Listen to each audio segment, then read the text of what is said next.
അസ്സലാമു അലൈക്കും വറഹ്മത്തുള്ളാഹി വബറകാതുഹു. പ്രിയപ്പെട്ട രക്ഷിതാക്കളെ, സഹപ്രവർത്തകരെ, സഹോദരങ്ങളെ, സഹോദരിമാരെ,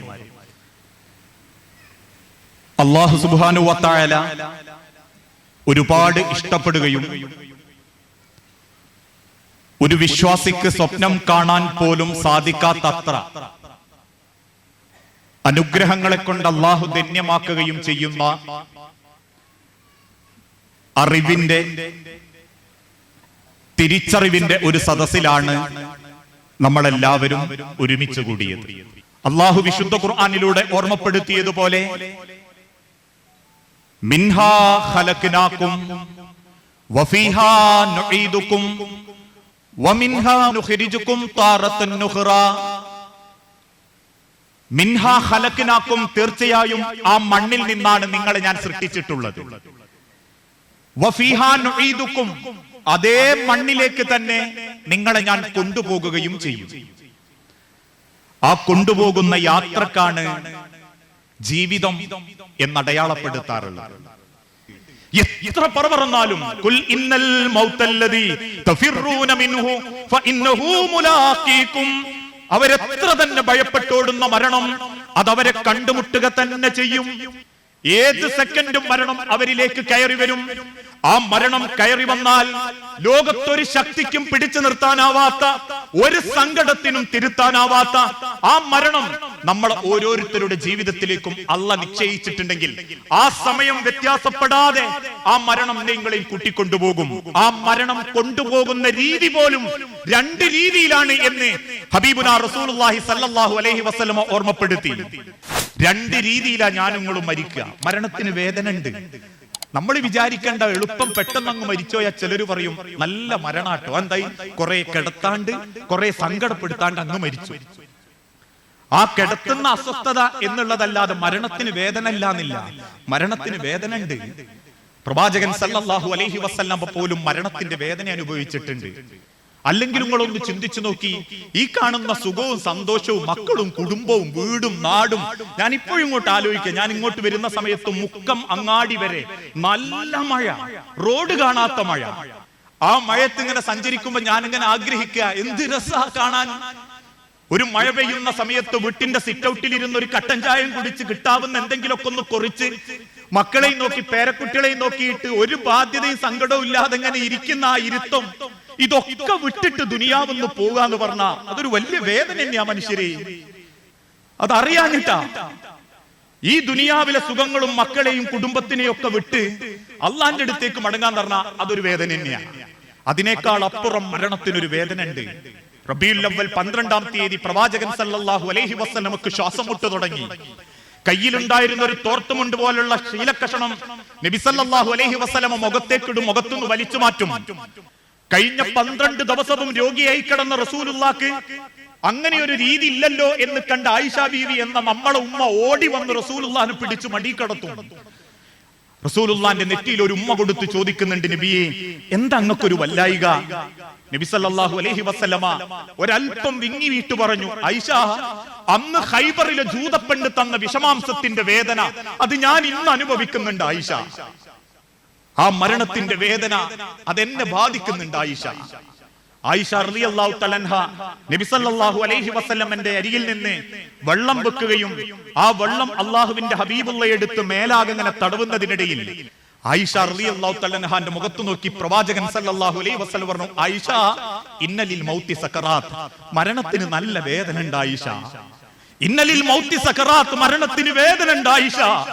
അല്ലാഹുമ്മ അഗ്നി അലാ സക്കറാത്തിൽ മൗത്ത്, പടച്ചോനെ മരണത്തിന്റെ വേദന അതൊന്നും എനിക്ക് ഇനി കുറച്ച് താ റബ്ബേ എന്ന് അല്ലാഹുവിന്റെ റസൂൽ സല്ലല്ലാഹു അലൈഹി വസല്ലം പ്രാർത്ഥിച്ചിട്ടുണ്ടെങ്കിൽ, പ്രിയപ്പെട്ടവരെ, മരണത്തിനൊരു വേദന ഉണ്ട്. ആ മരണം നമ്മളെ കൂട്ടിക്കൊണ്ടുപോകുന്ന രീതി പോലും പ്രവാചകൻ സല്ലല്ലാഹു അലൈഹി വസല്ലം ഓർമ്മപ്പെടുത്തി. രണ്ട് രീതിയിലാണ്. മനുഷ്യരുടെ കൂട്ടത്തിൽ രണ്ട് വിഭാഗം ആൾക്കാരുണ്ടാകും. ഒന്ന്, പുറം മോടിയുള്ളവർ, അകം കറുത്തവർ. രണ്ട്, പുറം മോടിയുമില്ല അകം മോടിയുമില്ല, എന്നാൽ ഈമാനിന്റെ ചിട്ടയോടുകൂടി പടച്ചോനെ ഭയപ്പെട്ട് ജീവിക്കുന്നവര്. ഞാനുങ്ങളും ഏത് വിഭാഗത്തിൽ പെടും എന്നുള്ളത് ഞാനുങ്ങളും ചിന്തിക്കേണ്ടതാണ്. ഈ ദുനിയാവിൽ 4 ആളുടെ പത്രാസും സർട്ടിഫിക്കറ്റും കിട്ടാനാണെങ്കിൽ നമ്മൾ അത്യാവശ്യം അഭിനയിച്ചാൽ മതി. ഞാനിപ്പോ പറയാറില്ലേ, നിങ്ങളെ മുൻപിൽ ഒരുപക്ഷെ പ്രസംഗിക്കുന്ന അൻസാർ നന്മണ്ട നല്ല പ്രാസംഗികനാണ് നിങ്ങൾക്ക് പറയാം. പക്ഷെ ഞാനൊരു നല്ല വ്യക്തിയാണ് ഐഡന്റിറ്റി ചെയ്യാൻ നിങ്ങൾക്ക് പറ്റൂല. അതിന്റെ പെണ്ണുങ്ങൾക്കും എന്റെ ഉമ്മാക്കും ഉപ്പാക്കേ പറ്റൂ. ഈ ഇരിക്കുന്ന ഓരോരുത്തരും നല്ല ഇസ്ലാഹി പ്രവർത്തകരാന്ന് പറയാ. നല്ല മനുഷ്യരാണോ എന്ന് പടച്ച റബ്ബിനും കുടുംബത്തിനും അല്ലാണ്ട് അറിയൂല. അതുകൊണ്ടാ റബ്ബ് ഓർമ്മപ്പെടുത്തിയതും അള്ളാഹു ഓരോരുത്തരുടെ റൂഹിനെ പിടിക്കുന്നതും അവരുടെ ഉള്ളു കണ്ടിട്ടായിരിക്കും. ആ ഉള്ളു സ്വഭാവത്തിനനുസരിച്ച് അള്ളാഹുവിന്റെ മലക്കുകൾ അവരിലേക്ക് ഇറങ്ങി വരും. ഒന്നാമത്തെ വ്യക്തി ദുനിയാവിനോട് ഒരുപാട് ആത്മാർത്ഥത, ആർത്തി കാണിച്ച് ജീവിക്കുന്ന വ്യക്തികൾ. ഈ ദുനിയാവായിരിക്കും അവർക്ക് വലുത്. ഇവിടെ അടിച്ചുപൊളിച്ച് ജീവിക്കുക, സമ്പാദിക്കുക. നിസ്കാരമുണ്ടോ? ഇല്ല. നോമ്പുവൽക്കലുണ്ടോ? എപ്പോഴെങ്കിലും നോറ്റതിന്റെ കൂലി ഉണ്ടോ ജീവിതത്തിൽ? ഇല്ല. സക്കാത്ത് അളവ് നോക്കലേ ഉള്ളൂ, കൊടുത്തിട്ടില്ല. കുടുംബം എങ്ങനെയാ? മക്കളും പെണ്ണുങ്ങളും ഒക്കെ തോന്നിയ വഴിക്ക്. പുരയിൽ നിസ്കാരം നടക്കുന്നത് 7:30 മണിക്ക്, മക്കള് വരുന്നത് നട്ടപ്പാതിര 12 മണിക്ക്, ഓൻ പോയി കിടക്കുന്നത് പോലും നേരം എടുക്കാൻ നേരത്ത്. പെണ്ണുങ്ങളായാലും കുടുംബായാലും മക്കളായാലും ഒരു ഫസാദിന്റെ കുടുംബം. ഒരു ഖുർആൻ ഓത്തുണ്ടാവൂല, അള്ളാഹുവിന്റെ കലാമൊന്നും പഠിക്കണമെന്ന് താല്പര്യം ഉണ്ടാവൂല. ഇങ്ങനെ എന്നാ ദുനിയാവിന്റെ ഇടയിൽ സൽപ്പേരുണ്ടാകും. നാട്ടുകാർക്കിടയിലും കുടുംബക്കാർക്കിടയിലും ജീവിതം കൊണ്ട് അവൻ അഭിനയിച്ചുണ്ടാക്കിയ സൽപ്പേര് അവനങ്ങനെ താങ്ങി നിർത്തുന്നുണ്ടാകും. ഓന്റെ അടുത്തുനിന്ന് വായ്പ കിട്ടുന്നതുകൊണ്ടും ഓനെ കൊണ്ട് ഗുണമുള്ളതുകൊണ്ടും നാട്ടുകാർ പറയൂല ഇനി മോശം. അങ്ങനെ ആൾക്കിടയിൽ വേഷം കെട്ടി നടക്കുന്ന ചില ആണുങ്ങളും പെണ്ണുങ്ങളും അവരുടെ മരണം തൊണ്ടക്കുയിലെത്തുമ്പോൾ നസലമിന സമാഇ, ആകാശത്ത് നിന്ന് ഇറങ്ങി വരും കറുത്ത മുഖമുള്ള അള്ളാഹുവിന്റെ നിശ്ചയം അഥവാ തീരുമാനം ഏൽപ്പിക്കപ്പെട്ട മലക്കുകൾ. ആ മലക്കുകൾ അള്ളാഹ് തീരുമാനിച്ച നിശ്ചയിച്ചവന്റെ കണ്ണെത്തുന്ന ഭാഗത്ത് ചെന്നിരിക്കും. പ്രവാചകൻ സല്ലല്ലാഹു അലൈഹി വസല്ലമ ഓർമ്മപ്പെടുത്തിയതാ. ആ രംഗം പോലും വിശുദ്ധ ഖുർആൻ പരിചയപ്പെടുത്തുന്നുണ്ട്. വലൗ തറാ ഇദിൽ ളാലിമൂന ഫീ ഗമറാത്തിൽ മൗത്ത് വൽ മലായികതു ബാസിതു ഐദീഹിം അഖ്രിജു അൻഫുസഹും ഖാലൂ ഫീമ കുൻതും കുന്നാ മുസ്തദഫീന ഫിൽ അർളി. വലൗ തറാ, നബിയെ നിങ്ങളെങ്ങാനും കണ്ടിരുന്നുവെങ്കിൽ. ഓരോ രംഗവും അല്ലാഹു തആല വിശദീകരിക്കുന്നുണ്ട്. അള്ളാഹു നിശ്ചയിച്ച മലക്കുൽ മൗത്ത് അവനിലേക്ക് നിശ്ചയിക്കപ്പെടുകയും ആ മലക്കുൽ മൗത്തിനെ ആത്മാവ് കാണുകയും ആ മലക്കുൽ മൗത്തിന്റെ ഭയാനകമായ രൂപം കണ്ട് ആ മലക്കുൽ മൗത്തിന്റെ രീതി കണ്ട് ആത്മാക്കൾ ശരീരത്തിന്റെ ഉള്ളിലേക്ക് വലിയുകയും ചെയ്യും. വരാൻ മടിക്കുന്ന ശരീരത്തിന്റെ ഉള്ളിലേക്ക് ആത്മാക്കൾ പിൻവലിയുമ്പോ ആ ശരീരത്തെ നോക്കി ഗർജിച്ചുകൊണ്ട് മലക്കുകൾ പറയും, കുന്നാ മുസ്തദഫീന അഖ്രിജു അൻഫുസകും, പുറത്തേക്ക് വാടോ എന്നവരെ വിളിച്ചോണ്ടിരിക്കും. വരാൻ മടിക്കുന്ന ശരീരത്തിൽ നിന്ന് ആ ആത്മാവിനെ അള്ളാഹുവിന്റെ മലക്കുകൾ പറച്ചെടുക്കുമ്പോ വേദനയാൽ അവന്റെ കാലുകൾ പടയും. അള്ളാഹു ഓർമ്മപ്പെടുത്തിയില്ലേ, അള്ളാഹുവിന്റെ അരികിലേക്ക് മടങ്ങുന്ന രംഗം കണങ്കാലുകൾ കൂട്ടിപ്പണയുകയും ആരുണ്ട് റബ്ബേ എന്നവൻ വെപ്രാളത്തോടെ കരയുകയും ചെയ്യുമ്പം പടച്ച റബ്ബിന്റെ കൽപ്പനകൾക്ക് ഒരെതിരും പ്രവർത്തിക്കാത്ത മലക്കുകൾ ആ ശരീരത്തിൽ നിന്നും ആത്മാവിനെ പറച്ചെടുക്കും. പറക്കമുറ്റാത്ത മക്കളുണ്ട് റബ്ബേ, ഇന്ന് റബ്ബിനെ സ്വാധീനിക്കുകയില്ല. എന്റെ ഭാര്യ ചെറുപ്പമാണ് റബ്ബേ, അള്ളാന്റെ തീരുമാനം തടയുന്നില്ല. പണി തീരാത്ത വീടുണ്ട് റബ്ബേ, അള്ളാഹുവിന്റെ തീരുമാനം വ്യത്യസ്തമാകുന്നില്ല. റബ്ബ് നിശ്ചയിച്ചിട്ടുണ്ടോ ആ ശരീരത്തിൽ നിന്നും ആത്മാവിനെ മലക്കുകൾ പിടിച്ചെടുക്കും. ആ പിടിച്ചെടുക്കുന്ന സെക്കൻഡിൽ എന്തെന്നില്ലാത്ത ദുർഗന്ധം പരക്കാൻ തുടങ്ങും. വല്ലാത്തൊരു ദുർഗന്ധായിരിക്കും. ആ ദുർഗന്ധം പടരുന്നതോടുകൂടി മലക്കുകൾ കൊണ്ടുവന്ന കരിമ്പടത്തിലേക്ക് ആ ആത്മാവിനെ പൊതിയും. ആ കരിമ്പടവുമായി മലക്കുകൾ വെറുപ്പോടെ ആകാശത്തേക്ക് ഉയരുമ്പോ ആ ദുർഗന്ധം പരക്കുന്നത് കേൾക്കുന്ന ആസ്വദിക്കുന്ന മുഴുവൻ മലക്കുകളും ചോദിക്കും, ഏതാണ് ഈ വൃത്തികെട്ട ആത്മാവ്? ഉടനെ തന്നെ അവര് പരിചയപ്പെടുത്തി കൊടുക്കും, ഇന്നവന്റെ മകൻ ഇന്നോനാണിത്, ഇന്നവന്റെ മകൻ ഇന്നോനാണിത്. ഞാനാണെങ്കിൽ പടച്ചോന്റെ മലക്കുകൾ പറയും, അൻസാർ ബിൻ അബ്ദുറഹിമാന്റെ മോൻ അൻസാറാണത്. ദുനിയാവിൽ അവന്റെ പേരും പെരുമയും ഭയങ്കരായിരുന്നു. പക്ഷേ ആഖിറത്തിലേക്കുള്ള മടക്കത്തിന്റെ തുടക്കം മുതൽക്ക് എന്തെന്നില്ലാത്ത ദുർഗന്ധം പേറി പടച്ച റബ്ബിനെ കണ്ടുമുട്ടാൻ പോകുന്നവനാണ് അവൻ. കയറിപ്പോകുന്ന ഭാഗത്തുള്ള സർവ്വ മലക്കുകളും അവനെ വെറുത്തുകൊണ്ട് പ്രാർത്ഥിക്കുമ്പോ ഏയാൻ ആകാശത്തിൽ നിന്നും പടച്ച റബ്ബിന്റെ കൽപ്പന വരും, കള്ളനാണവൻ. അതുകൊണ്ട് നിങ്ങൾ അവന്റെ പേര് നരകത്തിന്റെ ലിസ്റ്റിൽ എഴുതി വെക്കുകയും അവനെ നിങ്ങൾ ഖബറിലേക്ക് തന്നെ തിരിച്ചറക്കുകയും ചെയ്യുക. മലക്കുകൾ എളുപ്പം അവനെ ഖബറിലേക്ക് തിരിച്ചിറക്കും. കാരണം പിന്നെ ഖബറിൽ നരകത്തിന്റെ ഒരു വാതിൽ അല്ലാഹു തആല തുറന്നു കൊടുക്കും. ആ തുറന്നു കൊടുത്ത വാതിലിന്റെ ഉള്ളിലൂടെ വിരൂപനായ, കണ്ടാൽ വെറുപ്പ് തോന്നിപ്പിക്കുന്ന ഒരു മനുഷ്യൻ കയറി വരും. ഈ കിടക്കുന്ന ആത്മാവ് ചോദിക്കും, ഞാനോ വെറുപ്പില്ല, ഞാനോ ഇത്ര അസ്വസ്ഥതയില്ല, എന്നെ കൂടി ബുദ്ധിമുട്ടിക്കാൻ വന്ന നീ ആരാന്ന് ചോദിക്കും. അവൻ തിരിച്ചു പറയും, അമലുക്കൽ ഖബീസ, നീ ചെയ്ത തോന്നിയാസങ്ങളാ ഞാൻ. നാട്ടുകാരും ചെയ്യാണ്ട് ഇനി കുറെ തോന്നിയാസങ്ങൾ ചെയ്തില്ലേ, ഞാനാണ്. ദുനിയാവിൽ എനക്കെന്നെ ഭയങ്കര ഇഷ്ടായിരുന്നല്ലോ, ആളറിയാതെ അത് ചെയ്യും എനക്ക് വലിയ മോഹായിരുന്നല്ലോ, എന്തൊക്കെ കാര്യങ്ങൾ അങ്ങ് ചെയ്തു കൂട്ടിയത്, കുടുംബത്തിൽ ഈ കാരണം എന്തൊക്കെ പ്രശ്നങ്ങളാ ഉണ്ടായത്, ദുനിയാവിൽ കുറെ ഇങ്ങ് സമ്പാദിച്ചു വെച്ചില്ലേ, അതെന്താ എനിക്ക് ഉപകാരപ്പെട്ട്, അള്ളാന്റെ മണ്ണുക്ക് ഇങ്ങ് തിരിച്ചു വന്നപ്പോ എന്താ എന്റെ കൈമ കൊണ്ടുവരാൻ എനിക്ക് പറ്റിയേ. ആ സമയത്ത് ആ മനുഷ്യൻ റബ്ബിനോട് അറിയാതെ പറഞ്ഞു പോകും, റബ്ബേ, നിന്റെ ഖബറിൽ എനിക്ക് ഇത്രക്ക് ബേജാറുണ്ടെങ്കിൽ നിന്റെ പരലോകം എന്തായിരിക്കും പടച്ചോനെ, ഒരിക്കലും നീ പരലോകം അടുപ്പിക്കല്ലേ നാഥാ എന്നവരങ്ങനെ സങ്കടപ്പെട്ടുകൊണ്ടേയിരിക്കും. ഇതാണ് മരണത്തിന്റെ ഒരു രൂപം. ഇതാർക്കാ കിട്ടാന്ന് ചോദിച്ചപ്പം പ്രവാചകൻ സല്ലല്ലാഹു അലൈഹി വസല്ലം ഓർമ്മപ്പെടുത്തി, പുറമോടി ഭയങ്കരായിരിക്കും, അകം പൊള്ളയായിരിക്കും. നമ്മളെ അതൊന്ന് നമ്മൾ ശ്രദ്ധിച്ചു നോക്കണം. എല്ലാം വൃത്തിയാക്കുന്നതിന്റെ ഇടക്ക് സ്വന്തം മനസ്സ് വൃത്തിയാക്കാൻ നമുക്ക് അതാ പറ്റാത്ത. ഇവിടെ എത്ര ക്ലാസ് കഴിഞ്ഞു എന്ന് എനിക്കറിയൂല, പക്ഷെ നമ്മളൊന്ന് ചിന്തിച്ചു നോക്കൂ. ഈമാൻ ഉണ്ടെന്ന് പറയുന്ന നമ്മളെ മനസ്സിൽ പകണ്ട്, വെറുപ്പുണ്ട്, വിദ്വേഷമുണ്ട്, അഹന്തണ്ട്, അഹങ്കാരമുണ്ട്, പൊങ്ങച്ചുണ്ട്, പുച്ഛണ്ട്, ഏഷനുണ്ട്, പരദൂഷണുണ്ട്, കുതന്ത്രങ്ങളുണ്ട്, കുത്തുവാക്കുകളുണ്ട്. ഒരു മനസ്സ് തുറന്ന് ദുനിയാവിന് പ്രാധാന്യം കൊടുക്കാതെ അള്ള നിശ്ചയിക്കുന്ന അല്പകാലം ദുനിയാവിൽ ഒരു അവസരം കിട്ടിയവനാണെന്ന ബോധം ഇന്ന് പലരും മനസ്സിലുമില്ല. അതുകൊണ്ട് തന്നെ കുടുംബം പണക്കില്ല, സ്വന്തം ചോരയിൽ പറന്ന വാപ്പാന്റെ മക്കള് തമ്പ് തെറ്റുക, വാപ്പാർക്കും ഉമ്മാർക്കും നോത്തോട് മുഖം നോക്കാൻ മക്കളെ നോക്കാത്ത മക്കളുണ്ടാവുക, രക്ഷിതാക്കളെ നോക്കാത്ത മക്കളുണ്ടാവുക, ബാധ്യതകളും കടമകളും മറന്ന് തന്നെ പോറ്റികളായി ദുനിയാവിൽ സൗകര്യത്തിനും സന്തോഷത്തിനും വേണ്ടി മനുഷ്യൻ ആർത്തി പിടിച്ചോടുന്നതിന്റെ ലക്ഷണമാ മനുഷ്യരെ. പെണ്ണിനെയും ആണിനെയും കല്യാണം കഴിക്കുന്നത് മുതൽ ലിബറൽ ചിന്താഗതികളും സ്വവർഗരതിയും നാവിനടിയിൽ തിരികലും മൂക്കക്ക് വലിച്ചു കയറ്റലും ഒക്കെ ആ ചിന്താഗതി ഉണ്ടാവുന്നതാ. സ്വന്തം കുടുംബത്തിലുള്ള ആൺമക്കൾക്ക് 5-2 കൊടുക്കുന്ന സുബഹി ബാങ്കിനെ ഒന്ന് തട്ടി വിളിച്ച് എഴുന്നേൽപ്പിച്ച് ഇതാണ് മോനെ ഇസ്ലാമിന്റെ ഇസ്സത്ത് എന്ന് പറഞ്ഞു കൊടുക്കാൻ പറ്റുന്നില്ലെങ്കിൽ, വീട്ടിൽ നിന്ന് ഇറങ്ങിപ്പോകുന്ന പെൺമക്കൾക്ക് ഔറത്തും നഗ്നതയും എന്താണെന്ന് ബോധ്യപ്പെടുത്തി കൊടുക്കാൻ ഒരു ഉമ്മാക്ക് പറ്റുന്നില്ലെങ്കിൽ, മരണം തൊണ്ടയിലെത്തുന്ന അന്ന് നമ്മൾ അറിയും, പടച്ചോൻ ഒരുപാട് വെറുത്ത കുടുംബമായിരുന്നു എന്റെങ്ങളത്. നമ്മളെന്താ പറയാന്നറിയോ, പടച്ചോൻ തന്നതാ, പൊരയായി, വാഹനായി, മക്കളായി, ഓലെ പഠിപ്പിച്ച്, മൂത്തോളെ കെട്ടിച്ച്, രണ്ടാമത്തോളെ കെട്ടിച്ച്, മോൻ കെട്ടി, ഒക്കെ റാഹത്ത്. അത് നമ്മളെ കണ്ണിലാണ്. അള്ളാന്റെ കണ്ണില് നമ്മൾ എത്ര നല്ലോരാന്ന് പടച്ചോന്റെ ഭാഗത്ത് നിന്ന് നമ്മളൊന്ന് ചിന്തിച്ചു നോക്കിയാൽ മതി. അള്ളാഹ്ക്ക് നമ്മളോട് എത്ര ഇഷ്ടം ഉണ്ടാവും, എത്രമാത്രം പടച്ച റബ്ബിന് ഒരു തൃപ്തിപ്പെട്ടവരാണ് നമ്മൾ എന്നുള്ളത്. ഇനി രണ്ടാമത്തെ ഒരു മരണം, ദുനിയാവിൽ ഒരു പ്രാധാന്യവും കൊടുക്കാത്ത മനുഷ്യര്, ഏത് സമയത്ത് അള്ള വിളിച്ചാലും പുഞ്ചിരിച്ച് അള്ളാന്റെ അരികിലേക്ക് മടങ്ങണം എന്ന് ആഗ്രഹിക്കുന്നവര്, സർവ ആസ്വാദനങ്ങളും നിലപ്പിച്ചു കളയുന്ന മരണം അതിന്റെ കൂടെണ്ട് എന്ന് ചിന്തിക്കുന്ന യഥാർത്ഥ മുത്തഖീങ്ങള്, അവർ അള്ളാഹുവിന്റെ തൃപ്തിക്ക് വേണ്ടിയായിരിക്കും എല്ലാ ഇബാദത്തും ചെയ്യുക. അവര് സ്വയം തോറ്റിട്ടാണെങ്കിലും അവരുടെ യാത്ര അവര് സൗകര്യപ്പെടുത്തും. ആ മനസ്സുമായി ജീവിക്കുന്ന മനുഷ്യരുടെ അരികിലേക്ക് അല്ലാഹു തആല മലക്കുകളെ പറഞ്ഞയക്കും. ആകാശ ലോകത്തു നിന്നും സുന്ദരന്മാരായ മലക്കുകൾ ഇറങ്ങി വരും. അവന്റെ കണ്ണെത്തുന്ന ഭാഗത്ത് ചെന്നിരിക്കും.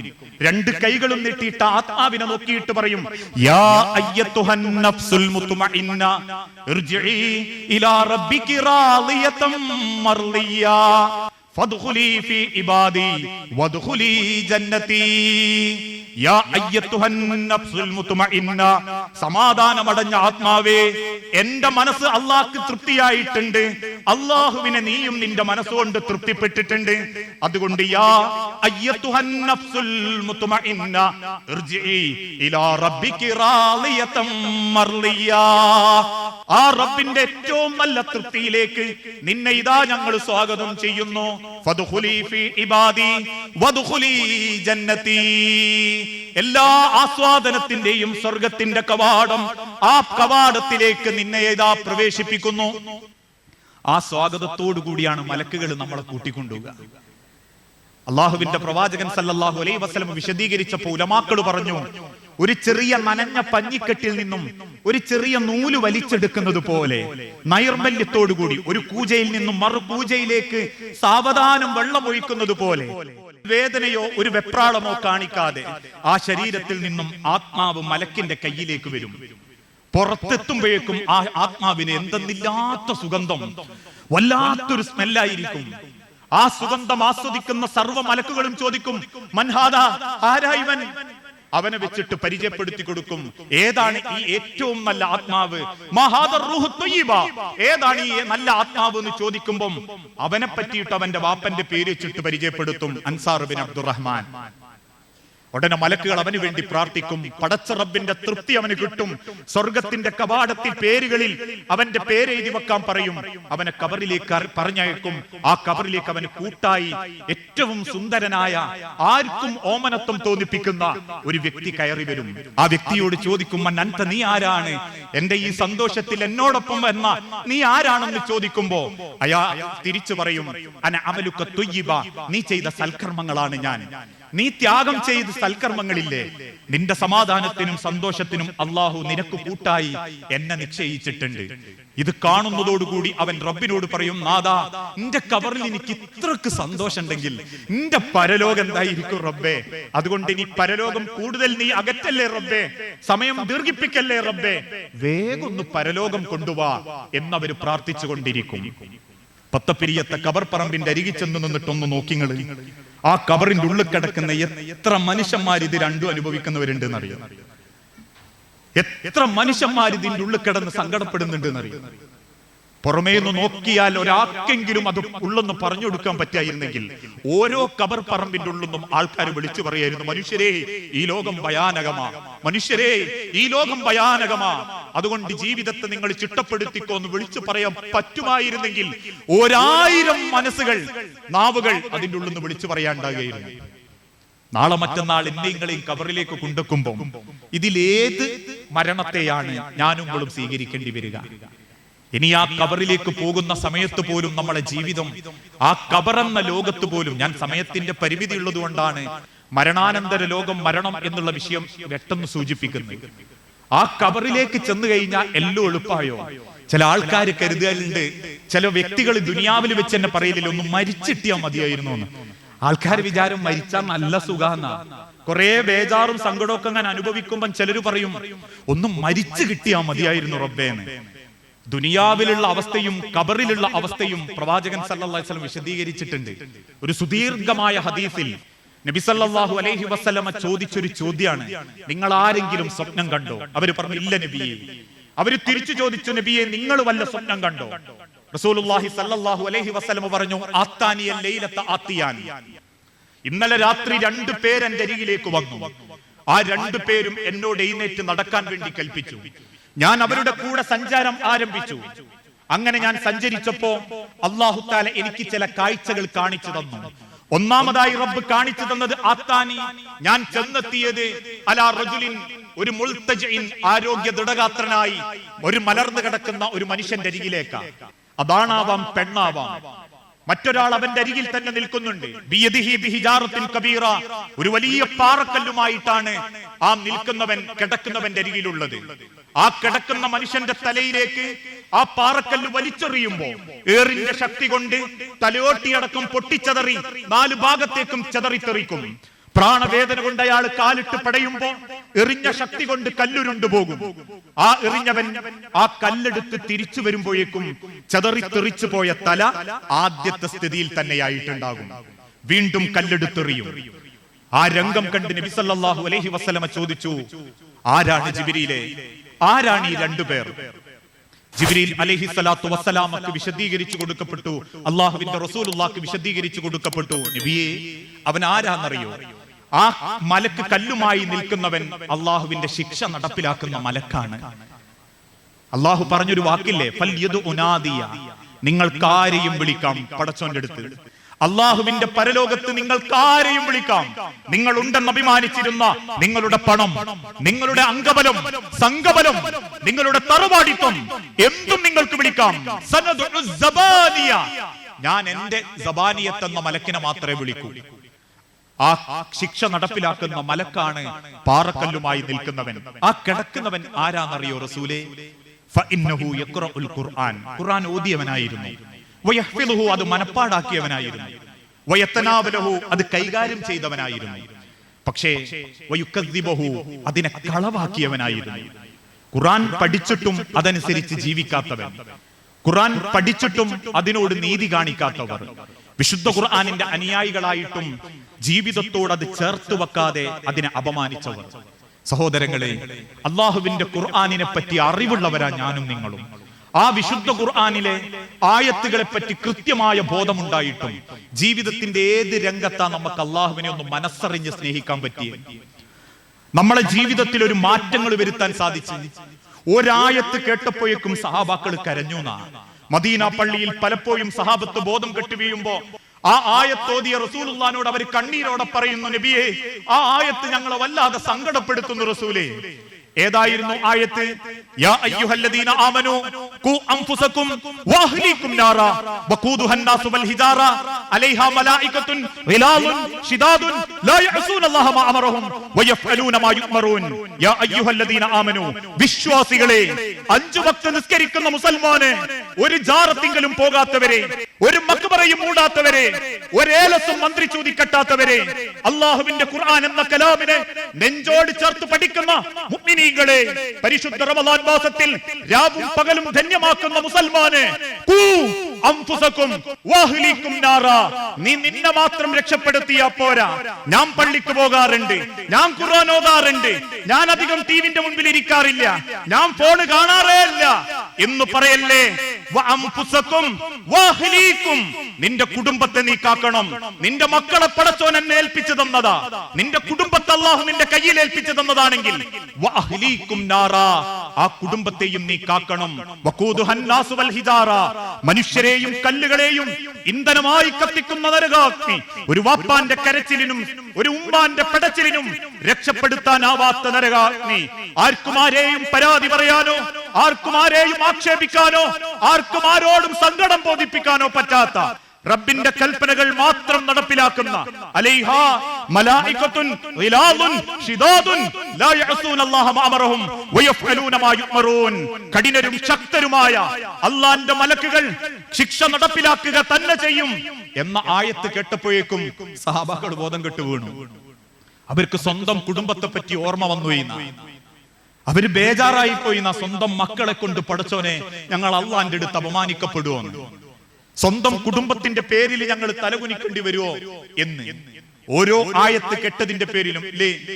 നബി സല്ലല്ലാഹു അലൈഹി വസല്ലമന്റെ കാലഘട്ടത്തിൽ, ജാഹിലിയ കാലഘട്ടത്തിൽ അറിയാതെ പറ്റിപ്പോയ അബദ്ധത്തിന്റെ പേരിൽ ഫഇദൽ മഊദത്തു സുഇലത് ബിഅയ്യി ദംബിൻ ഖുതിലത്, ജീവനോട് കൂടി കുഴിച്ചു മൂടപ്പെട്ട പെൺമക്കൾ ചോദിക്കും, എന്തിനാണ് വാപ്പാ നിങ്ങൾ ഞങ്ങളെ കൊന്നത് എന്ന ചോദ്യം വിശുദ്ധ ഖുർആനിന്റെ ആയത്തുകളായി അവതരിപ്പിക്കപ്പെട്ടപ്പോ മദീന പള്ളിയിൽ റസൂലുള്ളാഹിന്റെ കാൽമുട്ടുകളിൽ തലവെച്ച് കരഞ്ഞ സഹാബത്തിന്റെ കഥകൾ ഇസ്ലാമിക ചരിത്രത്തിൽ രേഖപ്പെടുത്തിയതായിട്ട് കാണാൻ സാധിക്കും.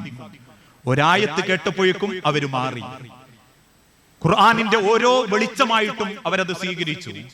നമ്മളെ ജീവിതത്തില് നമ്മൾ പറയാറില്ലേ, അള്ളാഹുവിന്റെ വിശുദ്ധ ഖുർആനിൽ 6000-ൽ പരം വരുന്ന ആയത്തുകളുണ്ട്, 114 സൂറത്തുകളുണ്ട്. നമുക്ക് ഇന്ന് വരെ ചില ആളുകൾക്ക് അതിനെ സമീപിക്കാൻ നേരം കിട്ടിയിട്ടില്ല. എന്തുകൊണ്ടാ സൂറത്തുൽ അൻകബൂത്തിന് ചെലന്തിന്റെ പേര് കിട്ടിയത് നമുക്കറിയൂല. എന്തുകൊണ്ടാ സൂറത്തുൽ നംലിന് തേനീച്ച അഥവാ ഉറുമ്പിന്റെ പേര് കിട്ടിയത്? എന്തുകൊണ്ടാ തേനീച്ചക്ക് നെഹ്ലിന് തേനീച്ച എന്നുള്ള പേര് കിട്ടിയത് നമുക്കറിയൂല. നാട്ടിലെ സർവ്വ രാഷ്ട്രീയക്കാരന്റെ കഥയും നമുക്കറിയാം. സർവ്വ പെണ്ണുങ്ങളെ വെച്ച് വിലപേശിയതിന്റെ ക്ലിപ്പ് നമ്മളെ കൈമലുണ്ട്. നാട്ടിലേത് കുടുംബത്തിൽ ഏത് കഥയും നമ്മളെ മനസ്സിലുണ്ട്. അള്ളാന്റെ കലാമ്, ആ കലാമിൽ എന്തൊക്കെ ഉണ്ട് എന്ന് ചോദിച്ചാ എനിക്കറിയില്ല റബ്ബേ എന്ന് പറയുന്ന ഒരു ഉത്തരമാണ് ഖബറിലുള്ളതെങ്കിൽ ആദ്യത്തെ ശിക്ഷയാണ് പടച്ച റബ്ബ് ഓർമ്മപ്പെടുത്തിയത്. ഈ തല പടച്ചോനങ്ങോട്ട് എറിഞ്ഞു പൊട്ടിച്ചു കളയും. വയനാമു അലാ സലാത്തിൽ ഹംസ, അതോടൊപ്പം നിസ്കാരത്തിന്റെ സമയത്ത് കിടന്നുറങ്ങുകയും ചെയ്തവര്. ഖബറിലുള്ള അള്ളാഹുവിന്റെ റസൂലുള്ളാഹിക്ക് കാണിച്ചു കൊടുത്ത ആദ്യ ശിക്ഷ, ഇതിൽ നിന്ന് ഞാൻ രക്ഷപ്പെടും, ഇതെനിക്ക് കിട്ടൂല എന്നുറപ്പ് നിങ്ങളെ മനസ്സ് തോന്നുന്നുണ്ട്. അള്ളാന്റെ അടുത്ത് വലിയ സ്ഥാനം നേടിയോല ഞാനും നിങ്ങളും ഒക്കെ. ഈ ശിക്ഷ എനിക്ക് ബാധിക്കൂല എന്ന് ചിന്തിക്കുന്നവര് കുറച്ചും കൂടി മുൻപോട്ട് പോയപ്പോ കണ്ടത് ഒരാള് വലത് വായ്ഭാഗം മുകളിലേക്കും ഇടത് വായ്ഭാഗം നിലത്തും ഇങ്ങനെ പറ്റിച്ച് ചെരിഞ്ഞു കിടക്കുക. ആ കിടക്കുന്നവന്റെ അരികിൽ മറ്റൊരാൾ നിൽക്കുന്നുണ്ട്. നിൽക്കുന്നവന്റെ കയ്യിൽ ഒരു ഇരുമ്പ് കുളത്തുണ്ട്. ആ ഇരുമ്പ് കുളത്ത് നിൽക്കുന്ന വ്യക്തി കിടക്കുന്ന വ്യക്തിയുടെ വായിലൂടെ കഴുത്തിലൂടെ അങ്ങോട്ട് കുത്തി കൊളത്തി പിടിക്കും. എന്നിട്ട് ഒരൊറ്റ വലി വലിക്കുമ്പം തലയോട്ടിയുടെ പകുതി ഭാഗം ചീന്തിയെടുക്കപ്പെടും. പ്രാണവേദന കൊണ്ട് അയാൾ പെടയും, ഇടതുഭാഗത്തേക്ക് ചെരിയും. ഇടതുഭാഗത്തും ആ ഇരുമ്പ് കൊളത്ത് പിടിച്ച് കൊളത്തി കയറും. അവൻ വേദന കൊണ്ട് പൊടയും, വലതുഭാഗത്തേക്ക് തന്നെ ചെരിഞ്ഞു കിടക്കും. ആദ്യം ചീന്തിയെടുത്ത വലതുഭാഗം പൂർവ്വസ്ഥിതിയിൽ തന്നെ ആയത് കാണും. വീണ്ടും ഇരുമ്പിന്റെ കൊളത്തെടുത്ത് കൊളത്തിപ്പിടിക്കും. ആവർത്തിക്കപ്പെടുന്ന ആ ശിക്ഷ കണ്ട് അള്ളാഹുവിന്റെ പ്രവാചകൻ സല്ലല്ലാഹു അലൈഹി വസല്ലം ചോദിച്ചു, സുബ്ഹാനല്ലാഹ് മഹാദാനി യാ ജിബ്രീൽ, ജിബ്രീലേ ആരാണിവര്? ഇവര് ചെയ്ത കുറ്റെന്താ? ജിബ്രീൽ അലൈഹിസ്സലാത്തു വസ്സലാം പറഞ്ഞു, നബിയേ, ഇരുമ്പ് കൊളത്തുമായി ശിക്ഷ നടപ്പിലാക്കുന്നത് റബ്ബിന്റെ മലക്ക. ആ കിടക്കുന്നവൻ ആരാണെന്നറിയോ നബിയെ? ഫഇന്നഹു യുഹദ്ദിസു, നല്ല സംസാരപ്രിയനായിരുന്നു. വാഗൊണ്ട് പലതും സംസാരിച്ചവൻ. പക്ഷേ സംസാരിച്ചതിലധികവും ചക്രവാളത്തെ പോലും പളർത്തിക്കളയുന്ന നുണയായിരുന്നു റസൂലേ. പറയുന്ന വാക്കുകളുടെ നേരും നെറിയും പരിഗണിക്കാത്തവർ, ആര് പഠിച്ചുവിട്ട തോന്നിവാസങ്ങളും യാതൊരു മടിയും കൂടാതെ സ്വന്തം നാവുകൊണ്ട് പറയുന്നവർ. ആലോചിച്ചു നോക്കൂ, എത്രയെത്ര കഥകൾ, എത്രയെത്ര നിറം പിടിപ്പിച്ച കഥകൾ നമ്മുടെ നാവുകളിലൂടെ കടന്നുപോയിട്ടുണ്ട്. ആരുടെയെങ്കിലും മനസ്സുകളിലേക്കോ ഹൃദയങ്ങളിലേക്കോ ഇല്ലാത്തൊരു കഥ എന്റെ നാവിലൂടെ പോയിട്ടുണ്ടെങ്കിൽ, ആ കേട്ട വ്യക്തി ആയിരക്കണക്കിന് നാവുകളിലേക്ക് അത് എത്തിച്ചിട്ടുണ്ടെങ്കിൽ, നാളെ പരലോകത്ത് പടച്ച റബ്ബിന്റെ ഖബറിൽ പോലും ദുനിയാവിൽ അവർക്ക് ബാക്കിയാവുന്നത് ആ പാപഭാരമായിരിക്കുമെന്ന് ഹബീബുനാ റസൂലുള്ളാഹി സ്വല്ലല്ലാഹു അലൈഹി വസല്ലം. ഇന്ന് അങ്ങനെയാ, ആളുകൾക്ക് എന്തും പറയാനുള്ള തോന്നല. അതിന് കിട്ടിയ ഒരു മാർഗം കൂടിയാ സോഷ്യൽ മീഡിയ. എന്തു തോന്നിയാസോ എഴുതി വിടാ, എന്തു ട്രോള് ഇറക്ക, ആർക്കാരെയും തെറി പറയാം. ആളുകൾ കേൾക്കാത്തവനെ കേൾപ്പിച്ചോണ്ടിരിക്കുക. നിങ്ങൾ കാണുന്നില്ലേ എന്തുദ്ദേശത്തിലാണ് ആ നന്മ അല്ലെങ്കിൽ ആ തിന്മ പ്രചരിപ്പിക്കുന്നത്? ഒരു കാരണമില്ലാത്തതിന്റെ പേരിൽ പടച്ചോൻ പൊറുത്താലും പടപ്പള് പൊറുക്കാത്ത ഒരു കാലായി കാലഘട്ടം. കോഴിക്കോട് സിറ്റിയിലുള്ള ഒരു പോലീസ് ഉദ്യോഗസ്ഥൻ, ആ ചെറുപ്പക്കാരന് പരാതിയായി കിട്ടിയ ഒരു വൃത്തികെട്ട പോസ്റ്റ്, ഒരു പിക്ചർ അറിയാതെ കൈ തട്ടി അദ്ദേഹത്തിന്റെ സോഷ്യൽ മീഡിയയുടെ വാട്സപ്പ് ഗ്രൂപ്പിൽ ഷെയർ ചെയ്യപ്പെട്ടു. ഓരോരുത്തരും അത് കണ്ട് ബോധ്യപ്പെടുത്തിയപ്പോഴേക്കും അയാൾ അത് ഡിലീറ്റ് ചെയ്തെങ്കിലും ചില വ്യക്തികൾ അത് വിടാൻ ഒരുക്കല്ലായിരുന്നു. അദ്ദേഹത്തോട് മേലുദ്യോഗസ്ഥന്മാർ വിശദീകരണം ചോദിച്ചു. അതിന്റെ സത്യാവസ്ഥ ബോധ്യപ്പെട്ടു. സസ്പെൻഷൻ പോലും കൊടുക്കാതെ അദ്ദേഹത്തെ അവർ ആശ്വസിപ്പിച്ചു. പക്ഷേ മൂന്നാമത്തെ രാത്രി അദ്ദേഹം ആത്മഹത്യ ചെയ്തു. ഈ 3 ദിവസത്തിന്റെ ഉള്ളിൽ സോഷ്യൽ മീഡിയയിലെ സർവ്വ ആങ്ങളമാരും പെങ്ങന്മാരും ആ മനുഷ്യന്റെ പച്ചയിറച്ചി തിന്നു. ഓരോരുത്തരും വാരി വലിച്ചിട്ടിട്ട് ആസ്വദിച്ചു. ഇപ്പോഴും ആ ആസ്വാദനത്തിന്റെ മനസ്സ് എനിക്കും ഉണ്ട് എന്നുള്ളത് യാഥാർത്ഥ്യ. അതൊരു മുസ്ലിമിന് യോജിക്കാത്ത മനസ്സ്. അതുകൊണ്ടാണല്ലോ നാളെ തന്നെ പത്തപ്പിരിയത്ത് ഏതെങ്കിലും ഒരു വാട്സപ്പ് ഗ്രൂപ്പിൽ കാണുകയാ, പത്തപ്പിരിയത്തുള്ള ഒരു ഗൾഫുകാരിയോട് ഗ്യാസുകാരൻ ചെയ്തത്. അത്ര ഉണ്ടാവും ന്യൂസ്. ആ തലേക്കെട്ട് കണ്ടാ പിന്നെ ഇക്കിളിയ ആവേശമാ. അന്യന്റെ അടുക്കളയിലേക്ക് ഒളിഞ്ഞു നോക്കി അപരന്റെ സങ്കടങ്ങളെ കുത്തിപ്പെരിപ്പിക്കാനുള്ള മനസ്സ്. അത് രാഷ്ട്രീയക്കാരന്റെ ആവട്ടെ, കുറെ കാലം സരിത, കുറെ കാലം സ്വപ്ന. രാഷ്ട്രീയ നേട്ടമുണ്ടാക്കാൻ വേണ്ടി പലരും അടുക്കളയുടെ പിന്നാമ്പുറത്ത് കൊണ്ടുവച്ച ഒരു കഥയുടെ പിന്നാലെ പോയി സ്വന്തം പരലോകം നഷ്ടപ്പെടുത്തിയ എത്ര മുസ്ലിമീങ്ങൾ നമ്മുടെ കൂട്ടത്തിലുണ്ട്. ഏതോ നാട്ടിൽ അവിഹിതമായി പിടിക്കപ്പെട്ടവന്റെ പേരും അഡ്രസ്സും വെച്ച് പിടിച്ച് മരത്തിൽ പിടിച്ച് കെട്ടിയിട്ട് തച്ച് സദാചാര പോലീസിന്റെ ഗുണ്ടായിസം കാണിച്ചപ്പോ ഓരോരുത്തരുടെ വാട്സ്ആപ്പ് ഗ്രൂപ്പുകളിലും അറിയാത്തവനെ അറിയിച്ചു കൊടുത്ത് ഈ തല്ല് കിട്ടിയതിന്റെ രംഗം പോലും കാണിച്ചു കൊടുക്കുന്ന എത്ര മനുഷ്യരുണ്ട് നമ്മുടെ കൂട്ടത്തിൽ. ഇക്കഴിഞ്ഞ ദിവസം പോലും വിവരമില്ലാത്ത ചില പെണ്ണുങ്ങൾ കാണിച്ചു കൂട്ടിയ പേക്കൂത്തിന്റെ പേരിൽ ഉത്തമ സമുദായത്തിലെ പെൺമക്കളുടെ ആധുനിക നിറമെന്ന് വ്യാഖ്യാനിച്ച് അതിനെ എഴുത്തുമെഴുതി മുസ്ലിം കുടുംബങ്ങളുടെ പോസ്റ്റുകളിൽ ആ കുടുംബത്തെ താറടിച്ച എത്ര കുടുംബങ്ങളുണ്ട് നമ്മുടെ നാടുകളിൽ. ഓരോ കുടുംബത്തിന്റെ ഉള്ളറകളും ചകഞ്ഞു കിട്ടി നാത്തൂനോടും ഇളയമനോടും അമ്മായിയോടും കുടുംബത്തിൽ കൂട്ടം കൂടിയിരിക്കുന്ന സർവ്വ മേഖലകളിലും യാതൊരു നാണവും നോക്കാതെ പച്ചയിറച്ചി തിന്നുന്നുണ്ടെങ്കിൽ അള്ള പറഞ്ഞൊരു വാക്ക, 6 അടി മണ്ണിലേക്ക് ചേർത്ത് വെക്കുന്ന അന്ന് നിന്റെ ആ എല്ലില്ലാത്ത പേച്ച നാവ് വേരടക്കം പടച്ചം പെയ്തെടുത്തു കളയും. അന്ന് നീ ഖേദിക്കും. നിന്റെ നാവിനെ ഓർത്ത് നീ കരയും. ഇന്നാളുകൾ അങ്ങനെയാ. പരദൂഷണം പറഞ്ഞാലേ പരദൂഷണാവുന്ന, എഴുതി വിട്ടാലും പരദൂഷണം തന്നെയാ. അത് കുത്തുവാക്കാണെങ്കിലും അത് ആക്ഷേപങ്ങളാണെങ്കിലും ആരോടും കൂടിയാ പറയുന്നത്. ചിലപ്പോ ഒരു വാക്കുകൊണ്ട് നമുക്കൊരാളെ ജയിക്കാൻ പറ്റിയെന്ന് വരും.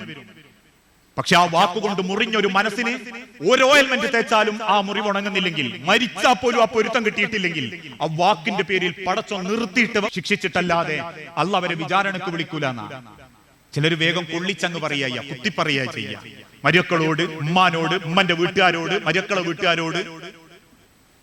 ഇതൊക്കെ ദുനിയാവിലെ രസ. അങ്ങോട്ടും ഇങ്ങോട്ടും പറയാനും കേൾക്കാനും രസിക്കാനും. നാലാളെ സപ്പോർട്ട് കിട്ടുമ്പോഴേക്കും ഏതൊരുത്തന്റെയും കുടുംബത്തിലേക്ക് ഒളിഞ്ഞോക്കാ വേണ്ട. ഇക്കഴിഞ്ഞ ദിവസം ഒരു ചെറുപ്പക്കാരൻ മരിച്ചു പോയിട്ടുണ്ട്. ഓന്റെ വാട്സപ്പ് ഫേസ്ബുക്കിൽ ഓൻ അപ്ഡേറ്റ് ചെയ്ത കഴിഞ്ഞ 9 കൊല്ലത്തോന്റെ റീൽസ് എടുത്തു നോക്കിയപ്പോ ഇതുപോലത്തെ ഒരുപാട് നിറം പിടിപ്പിച്ച കഥകളുണ്ട്. അതിൽ ഏറ്റവും ലാസ്റ്റ് ആയിരുന്നു ഒരു പോലീസ് പട്ടാളക്കാരൻ, ഒരു സൈനികൻ, അദ്ദേഹത്തിന്റെ ലീവിന് നാട്ടിലേക്ക് വരുമ്പം AC കമ്പാർട്ട്മെന്റിൽ കൂടെയുണ്ടായിരുന്ന പെണ്ണ് ആ ചെറുപ്പക്കാരനെ, അല്ലെങ്കിൽ ആ ചെറുപ്പക്കാരൻ പുറത്തേക്ക് ഇറങ്ങുമ്പോ പറഞ്ഞു ഒന്നെ പീഡിപ്പിച്ചിട്ടുണ്ട് എന്ന്. കേരളത്തിലെ സർവ്വ മാധ്യമങ്ങളും ആഘോഷിച്ചില്ലേ? 3 ദിവസം കേരളത്തിലെ സുപ്രസിദ്ധ മുൻനിര മാധ്യമങ്ങള് ആ ചെറുപ്പക്കാരനെയും സൈനിക വിഭാഗത്തെയും ആക്ഷേപിച്ചിട്ട് ചർച്ച നടത്തി. ഓരോരുത്തരും അവനവന്റെ തീന്മേശയിലിരുന്ന് ചർച്ചക്ക് ആവേശം കൂട്ടുമ്പോൾ കേട്ടിരിക്കുന്ന 1 മണിക്കൂർ അവരിൽ ആരാന്റെ പച്ചയിറച്ചി തിന്നുന്നത് കേൾക്കാൻ പോലും ഒരു മടിയില്ലാത്ത, മനസ്സാക്ഷി ഇല്ലാത്തവരായി മാറിയില്ലേ നമ്മള്? എന്ത് രസാ ചിലർക്ക് കേൾക്കാനെന്നറിയോ? അവസാനം 13 ദിവസങ്ങൾക്ക് ശേഷം കുറ്റം തെളിയിക്കപ്പെട്ടു. ആ പെണ്ണിന്റെ മേൽ തൊട്ടിട്ടില്ല സൈനികൻ. ഓനോട് പെണ്ണ് ചോദിച്ചതാ കള്ളും കുപ്പിണ്ടോ സൈന്യത്തിലല്ലേ? ഉണ്ടെന്ന് പറഞ്ഞപ്പോ കുടിച്ചു പൂസായി 4 കാലിൽ കമ്പാർട്ട്മെന്റിൽ ഇറങ്ങിയപ്പോ കണ്ടത് ഭർത്താവിനെയാണ്. ആ ഭർത്താവിന്റെ മുൻപിൽ രക്ഷപ്പെടാൻ വേണ്ടിട്ട് ഓള് പറഞ്ഞു ഞാൻ കുടിപ്പിച്ചോ ബലാത്സംഗം ചെയ്തു. 13 ദിവസം ആ ചെറുപ്പക്കാരൻ മുൾമനയില. ഓന്റെ കുടുംബത്തിനെ സോഷ്യൽ മീഡിയയിൽ ഇട്ട് കൊന്നു. ഓന്റെ മക്കളെ സോഷ്യൽ മീഡിയയിൽ ഇട്ട് കൊന്നു. ഓന്റെ 6ാം ക്ലാസ് വിദ്യാർത്ഥിയായ ചെറിയ പൈതലും മോള് പോലും സ്കൂളിൽ പോകാതെ കുടുംബത്തിൽ വീട്ടിലിരുന്നിട്ട് പാനിക് അറ്റാക്ക്, ഹൃദയം പൊട്ടുന്ന വേദന സഹിച്ച് ജീവിച്ചു. 13ാമത്തെ ദിവസം കണ്ടെത്തി ഓളെ മേത്തൊട്ടിട്ടില്ല. രക്ഷപ്പെടാൻ ഓള് ഉണ്ടാക്കിയതാണ്. അപ്പോഴേക്ക് എത്ര മനുഷ്യന്മാർ അത് ഷെയർ ചെയ്തെന്നറിയോ? 2 ആഴ്ച മുൻപ് മരിച്ച ചെറുപ്പക്കാരന്റെ വാൾ പോസ്റ്റിൽ ഇപ്പോഴും ഉണ്ടായി ഷെയറിങ്. ഇനിയും അത് റോൾ ചെയ്ത് വന്ന് കാണുമ്പോൾ കുറ്റം കിട്ടുന്നത് കബറിലേക്കാ. മരിച്ചാലും തീരാത്ത കുറ്റ മനുഷ്യരെ. നമ്മൾ കാരണം പറഞ്ഞുണ്ടാക്കിയ വാക്ക്. ഒരാളെ ജയിക്കാൻ എളുപ്പ, ഒരാളെ വേദനിപ്പിച്ചാൽ മതി നാവുകൊണ്ട്. നമ്മളൊരാളെ ജയിക്കേണ്ടത് സ്നേഹം കൊണ്ടാണ്. സ്നേഹം കൊണ്ട് ജയിക്കുന്നതിനെ പടച്ചോന്റെ അടുത്ത് അർത്ഥവും കൂലിയും ഉണ്ടാവും. അതെങ്ങനെയാന്ന് ഞാൻ പറഞ്ഞുതരാം. ഏതാനും ചില മാസങ്ങൾക്ക് മുൻപ് ഒരു ചെറുപ്പക്കാരൻ എന്നോട് ഒരു കഥ പറഞ്ഞിട്ടുണ്ട്. ഓനോന്റെ അയൽവാസിയും തമ്മിൽ നല്ല പിണക്ക.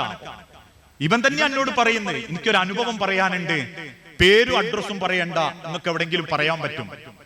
എന്റെ അയൽപ്പക്കത്തുള്ള നല്ലൊരു ദീനിയാ. എനിക്ക് അതുകൊണ്ട് തന്നെ ഓനോടൊരു ദേഷ്യം. നമുക്ക് അങ്ങനെയാ. സുബീക്ക് പള്ളിയിൽ പോകുന്ന ഒരു അയൽവാസി ഉണ്ടായി, അമ്മക്ക് ഓനോട് ദേഷ്യം. എന്താ? എനിക്ക് പോകാൻ പറ്റുന്നില്ല, പിന്നെ ഓനോട് ദേഷ്യം. ഇനി ആരെങ്കിലും ഒന്നും നന്നായി എന്ന് കണ്ട അമ്മക്ക് ഓനോട് ദേഷ്യ. അതാ ഇന്നത്തെ കാലം. അത്യാവശ്യം കുറ്റം ചെയ്യണമെന്നൊന്നുമില്ല. ഞാനിപ്പോ ഒരാളോട് എന്തേലും ദ്രോഹം ചെയ്യണമെന്നില്ല. ഞാനൊന്ന് നന്നായി സാമ്പത്തികമായിട്ടൊക്കെ ഒന്ന് മെച്ചപ്പെട്ടിട്ടുണ്ട് എന്ന് പറഞ്ഞാൽ ചിലർക്ക് വെറുതെ എന്നോട് ദേഷ്യ. കാണുന്നവരോടൊക്കെ ഓല് പറയും ഓൻ അറബീനെ മുക്കിപ്പോന്നതാ, ഓൻ കള്ളത്തരത്ത് കൂടെ ഉണ്ടാക്കിയതാ. ഇതാ വർത്താനം. അതാ മനുഷ്യന്റെ സ്വഭാവവും മനസ്സും. ആ രീതിയിലുള്ള ഒരു ചെറുപ്പക്കാരൻ ഓൻ പറയാ, എനിക്ക് ഓനോട് ഭയങ്കര ദേഷ്യാന്താ. ഓന്റെ ഒരു നെരിയാണിക്ക് മേലുള്ള പാന്റും ഓന്റെ ഒരു താടിയും ഓനൊക്കെ ഒപ്പം ഈ ദീനുള്ള നമ്മക്കാർക്കും ഇതില്ല. അതുകൊണ്ട് എനിക്ക് ഓനെ കാണുന്നതിന്റെ വെറുപ്പായിരുന്നു. ഞാൻ ഓനെ കുറ്റം പറയാൻ തുടങ്ങി. ഓന്റെ മക്കളെയും കുറ്റം പറയും. കാരണം എന്റെ മക്കളും ഓന്റെ മക്കളെ മാതിരിയല്ല. ഓന്റെ മക്കൾ മദ്രസക്ക് പോകുമ്പോ മഫ്തടും, എന്റെ കുട്ടികൾ ഇടൂല. അതുകൊണ്ട് എനിക്ക് ഓന്റെ മക്കളോടും ദേഷ്യം. അവസാനം ഓനോന്റെ അതിരൊന്നിട്ട് കെട്ടി നന്നാക്കാൻ വിചാരിച്ചു. ആ അതിര് ഓൻ കെട്ടാൻ തുടങ്ങിയപ്പോ ഞാൻ വെറുതെ ഓനോട് ചെന്ന് കുറെ ചൂടായി. എനിക്ക് ഉറപ്പാ ഓൻ 1 ഇഞ്ച് പോലും എന്റെ എടുക്കൂല. എന്നാലും ആ സമയത്ത് ഓൻ അതിരിട്ട് കെട്ടാൻ വന്നപ്പോ ഞാൻ ഓനോട് കുറെ ചൂടായി, ദേഷ്യപ്പെട്ടു. എനിക്ക് വായിൽ വന്നൊക്കെ ഞാൻ ഓനെ വിളിച്ചു. ഓൻ ഒന്നും മിണ്ടാതെ എന്നോട് പറഞ്ഞു, നിങ്ങൾ ഇട്ടെന്നൊരു അതിര് ഞാൻ അതിലെ കെട്ടിക്കോളാം. ഞാനൊരു വര വരച്ചു കൊടുത്തു, ഓൻ അതിലെ കെട്ടി. എനിക്ക് ഉറപ്പാ കുറച്ച് ഇങ്ക് കൂടുതൽ എന്നല്ലാതെ ഓൻ ഉണ്ടാവൂലെന്നും എനിക്ക് ഉറപ്പാ. അവസാനം ഞാനും സന്തോഷിച്ചു. എനിക്കിന്റെ ഒരു വാശി തീർത്തതുമായി മനസ്സിൽ. അങ്ങനെ ഏതാനും ചില ദിവസങ്ങൾ കഴിഞ്ഞപ്പോ എന്റെ മോൻ കിണറ്റിന്റെ കരയിൽ അഥവാ കിണറിന്റെ വക്കില് തലയിടിച്ചു വീണു. വലിയ മുറിവ് പറ്റി. ആശുപത്രിയിലേക്ക് കൊണ്ടുപോയി ചെന്നപ്പോൾ ഡോക്ടർമാര് പറഞ്ഞു പെട്ടെന്ന് ഓപ്പറേഷൻ നടത്തണം, 1,10,10,000 ഉറുപ്പിക ഇപ്പൊ നിങ്ങൾ കെട്ടിവെക്കണം. ആ കുട്ടിക്ക് ബ്ലഡ് കുറെ പോകുന്നുണ്ട്, കുട്ടി ഛർദിക്കുന്നുണ്ട്. എന്ത് ചെയ്യണം എന്നറിയാതെ ഞാൻ നാടൊട്ട് കോടി. അയാൾ എന്നെ പറയാ, എന്റെ കഥ കേട്ട് രസിച്ച തൊട്ട അയൽപ്പക്കത്തുള്ള പല കുടുംബക്കാരുടെ അടുത്തേക്കും ഞാൻ പോയി. ₹5 ഒരു മനുഷ്യൻ എനിക്ക് തരുന്നില്ല. എല്ലാരും പറയുന്നു ഇന്നലെയാണേ നോക്കാനും, ചിലര് പറഞ്ഞു ഒരാഴ്ച കഴിഞ്ഞിട്ടാണേ നോക്കാം. ഇതൊക്കെയാണല്ലോ നമ്മൾ ഒയ്യാൻ പറയുന്ന വർത്താനം. അവസാനം പെണ്ണുങ്ങളെ കയ്യിലുള്ളതും മോളെ കഴുത്തിലുള്ളതും കൂടി വിറ്റ് ഞാനൊരു ₹65 എങ്ങനെയൊക്കെ ഉണ്ടാക്കി ഹോസ്പിറ്റലിലെത്തി. അവര് പറഞ്ഞു ഒന്നെങ്കിലും അടയ്ക്കാതെ ഓപ്പറേഷന് കേട്ടൂല, ഡോക്ടർ സമ്മതിക്കൂല. എന്ത് ചെയ്യണം എന്നറിയാതെ ഞാൻ ഇങ്ങനെ വെപ്രാളപ്പെട്ട് നിൽക്കുമ്പോ ഞാൻ തെറി പറഞ്ഞ എന്റെ അയൽവാസി ഉണ്ട് മഗ്‌രിബിന് ശേഷം ഓടി വരുന്നത്. ഓൻ എന്നെ നോക്കി സലാം പറഞ്ഞ് അകത്തേക്ക് കയറുമ്പോ പറഞ്ഞ് പെണ്ണുങ്ങൾ ഇപ്പോൾ എന്നോട് വിവരം പറഞ്ഞ് അകത്ത് ചെന്ന് എന്റെ മോനെ കണ്ട് ഓനൊക്കെ ഒന്ന് ആശ്വസിപ്പിച്ച് ഓന്റെ കൈമെച്ച് എന്നെന്തോ ഒന്ന് പ്രാർത്ഥിച്ചൊക്കെ കൊടുത്ത് പുറത്തു വന്ന് ഓനോട് ചോദിച്ചു എന്താ ഡോക്ടർ പറഞ്ഞ്. അപ്പൊ ഞാൻ മനസ്സില്ലാ മനസ്സോട് ഓനോട് പറഞ്ഞു ഇങ്ങനെ ഓപ്പറേഷൻ വേണമെന്നാ, ഇത്ര പൈസ വേണമെന്നൊക്കെയാ പറയുന്നത്. വർത്താനം പറഞ്ഞ് ഇറങ്ങിപ്പോകുന്നതിന്റെ ഇടയ്ക്ക് ഓനോന്റെ അരേന്ന് ഒരു വെള്ള പേപ്പറിൽ, അതായത് മുഷിഞ്ഞ ഒരു പത്ര പേപ്പറിൽ പൊതിഞ്ഞ എന്തോ ഒരു സാധനം എന്റെ കൈമ തന്നു. ഈ മനുഷ്യൻ പറയാ, ഞാൻ അത് എടുത്തു നോക്കിയപ്പോ ഒരു മനുഷ്യന്റെ വേർപ്പ് വറ്റിയിട്ട് റബ്ബർ ബാൻഡ് ഇട്ട് കുടുക്കിയിട്ട ₹500 ഒരു കെട്ടു നോട്ട. ഏതെങ്കിലും ബാങ്കിൽ നിന്ന് എടുത്തുണ്ടോ എന്ന സ്ലിപ്പുള്ള നോട്ടല്ല. ഒരു മനുഷ്യൻ നയിച്ചിട്ട് കിട്ടിയിട്ട് വേർപ്പ് പറ്റിയ ഒരു പണം ഉണ്ടല്ലോ, കണ്ടറിയുന്ന ആ പൈസ തലയും വാലുമില്ലാണ്ട് തിരിച്ചും മറച്ചും വെച്ചിട്ട് റബ്ബർ ബാൻഡ് ഇട്ട് കുടുക്കി കൊണ്ടുവന്നൊരു പൈസ. ₹50,000 ആ കെട്ടോന്റെ കൈമ തന്നിട്ട് പറഞ്ഞു വേഗം ഓപ്പറേഷനുള്ള ബാക്കി നോക്കിയെന്ന്. എന്നിട്ട് ഇയാൾ പറയാ, ഞാൻ അന്ന് ഓന് വേണ്ടി കരഞ്ഞിട്ടുണ്ട്, ഞാൻ ചെയ്തു പോയത് ഓർത്തോർത്ത് ഞാൻ കരഞ്ഞിട്ടുണ്ട്. ഞാൻ അവനോന്റെ കൈ പിടിച്ചിട്ട് പറയാൻ കിട്ടാന്ന് വിങ്ങിപ്പൊട്ടിയപ്പോ ഓൻ എന്റെ മുഖത്ത് നോക്കി പറഞ്ഞൊരു വാക്കുണ്ട്, പറ്റിയത് എന്റെ മോനാണെങ്കിലും ഓൻ എന്റെ മോനും കൂടിയാ, എന്റെ മക്കളപ്പരവും കളിക്കില്ല. മനുഷ്യരെ ഒരാളെ നമ്മള് നാവ് കൊണ്ട് കരയിപ്പിക്കരുത്, സ്നേഹം കൊണ്ട് കരയിപ്പിക്കണം. എന്നാൽ മരിച്ചാലും ആ മനസ്സുണ്ടാവും നമുക്ക് പ്രാർത്ഥിക്കാൻ. അല്ലാണ്ട് ദുനിയാവിൽ കുറെ പറഞ്ഞുണ്ടാക്കിയിട്ടും നാട്ടുകാരെ വെറുപ്പിച്ചിട്ടും പിന്നെ കുറെ നിസ്കരിച്ചും നോമ്പുമായിട്ട് നടന്നിട്ടൊന്നും കാര്യമല്ല. അത് മക്കളായാലും ശരി, മരുക്കളായാലും ശരി, ഉമ്മാരായാലും ശരി, അയൽവാസികളാണെങ്കിലും ശരി. അല്ലെങ്കിൽ ഈ പേച്ച നാവ് പടച്ചം പെയ്തെടുത്ത് കളയും. കുറച്ചും കൂടി മുൻപോട്ട് പോയപ്പോ റസൂലുള്ളാഹി സ്വല്ലല്ലാഹു അലൈഹി വസല്ലമക്ക് കാണാൻ പറ്റിയത് വല്ലാത്തൊരവസ്ഥ, ഒരു രക്തത്തിന്റെ പുഴ. ആ രക്തം ആ വെള്ളം ഇങ്ങനെ രക്തം പോലെയാ. റസൂലുള്ളാഹി സ്വല്ലല്ലാഹു അലൈഹി വസല്ലം ഇങ്ങനെ നോക്കി നിൽക്കുമ്പം ആ രക്തത്തിന്റെ പുഴയിലൂടെ ഒരു മനുഷ്യൻ ഇങ്ങനെ നീന്തി വരിക. നീന്തി റസൂലുള്ളയും ജിബ്രീലും നിൽക്കുന്ന കരയിലേക്ക് കയറി വന്നു. ആ മനുഷ്യന്റെ വയറൊട്ടിയിട്ടുണ്ട്. റസൂലുള്ളാഹിന്റെ മുഖത്ത് നോക്കി ആ മനുഷ്യൻ പറഞ്ഞു, അൽമാ, ഒരല്പം വെള്ളം വേണം. അള്ളാഹുവിന്റെ റസൂൽ സല്ലല്ലാഹു അലൈഹി വസല്ലം പറയാ, ഞാൻ നോക്കി നിൽക്കെ എന്റെ അരികിലുള്ള മലക്ക് അവിടെയുള്ള ഒരു കരിങ്കല്ലിന്റെ കഷണം എടുത്ത് വെള്ളം ചോദിച്ചവന്റെ വായിലേക്ക് വലിച്ചെറിയും. ഏറിന്റെ ശക്തി കൊണ്ട് ആ കല്ല്, വായിലൂടെ പോകുന്ന കല്ല് പിൻദ്വാരത്തിലൂടെ നിലത്തു വീഴും. അത്ര ശക്തിയിലെറിയുന്നത്. പ്രാണവേദനയോടെ ആ മനുഷ്യൻ വീണ്ടും ആ പുഴയിലേക്ക് ചാടും, മറുകരയിലേക്ക് നീന്തും. അവിടുന്ന് ഏറ് കിട്ടും. അവസാനം ഏറ് കിട്ടി ഒരു കരയിലും സമാധാനം കിട്ടാതെ രക്തം കുടിച്ച് കിടക്കുന്ന ആ മനുഷ്യനെ ചൂണ്ടി അള്ളാഹുവിന്റെ റസൂല് ചോദിച്ചു, ആരാണ് ജിബ്രീലെ അവൻ ചെയ്ത കുറ്റെന്താ? ജിബ്രീൽ അലൈഹി സ്വലാത്തു വസ്സലാം തിരിച്ചു പറഞ്ഞു, നബിയേ, ഫഇന്നഹു ആക്കിലു റിബ, പലിശ തിന്നോനാണ് നബിയേ. അതോടൊപ്പം ഉലമാക്കൾ രേഖപ്പെടുത്തി ആക്കിലുൽ ഹറാം, തിന്നുന്നതിൽ ഹക്കും ബാത്തിലും നോക്കാത്ത, കുടുംബത്തിന് തിന്നാൻ കൊടുക്കുന്നതിൽ നേരും നെറിയും നോക്കാത്ത, എങ്ങനെങ്കിലും മുതലുണ്ടാക്കി നാട്ടുകാരെ പറ്റിച്ച് കുടുംബം പോറ്റുന്ന, ആളെ പറ്റിച്ച് പൈസ ഉണ്ടാക്കിയിട്ട് സ്വന്തം സൗകര്യം വലുതാക്കുന്ന, ഉള്ളു ചെന്ന ഒരു വണി വറ്റ് 40 ദിവസത്തെ ഇബാദത്ത് അള്ളാന്റെ അടുത്ത് സ്വീകരിക്കൂല. ആ വറ്റുകൊണ്ട് വളർന്ന രക്തവും നീരും നമ്മുടെ ശരീരത്തിലുണ്ടെങ്കിൽ ഇന്ന് ആളുകൾക്ക് ഹക്കും ബാത്തിലൊന്നും ഒരു രംഗത്തുമില്ല, നേരും നെറിയും സമ്പാദിക്കുന്ന വിഷയത്തിലില്ല. അതുകൊണ്ട് ആർക്കും ആരെയും പറ്റിക്കാന്നായത്. ദീന് പോലും ജനങ്ങൾക്ക് പറ്റിക്കാൻ പറ്റും. എന്തെളുപ്പാന്നറിയോ? ദീന് പറയുന്നവർക്ക് പോലും ജനങ്ങളെ പറ്റിക്കാൻ എളുപ്പാ.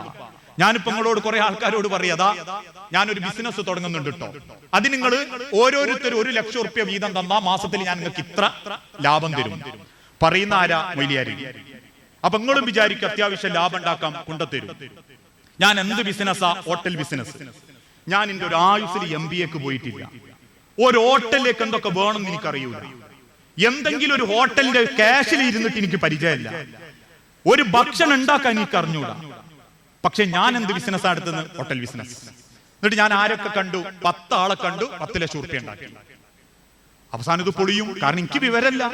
പിന്നെ എന്ത് നിങ്ങൾ ഇന്ന പൈസ ഏൽപ്പിക്കാനുള്ള കാരണം? എന്റെ വിശ്വാസം, ഞാൻ പ്രാസംഗികനാണ്, ഞാൻ ഖുർആൻ ക്ലാസ് എടുക്കുന്നവനാണ്, ഞാൻ അങ്ങനെ പറ്റിക്കൂല എന്നുള്ള തോന്നൽ. പക്ഷെ ഞാൻ എന്താ ചെയ്ത്? അറിഞ്ഞൂടാത്തൊരു ബിസിനസ്സിലേക്ക് നിങ്ങളെ പൈസ വാങ്ങി. അതെനിക്കും ഹലാലാവൂല.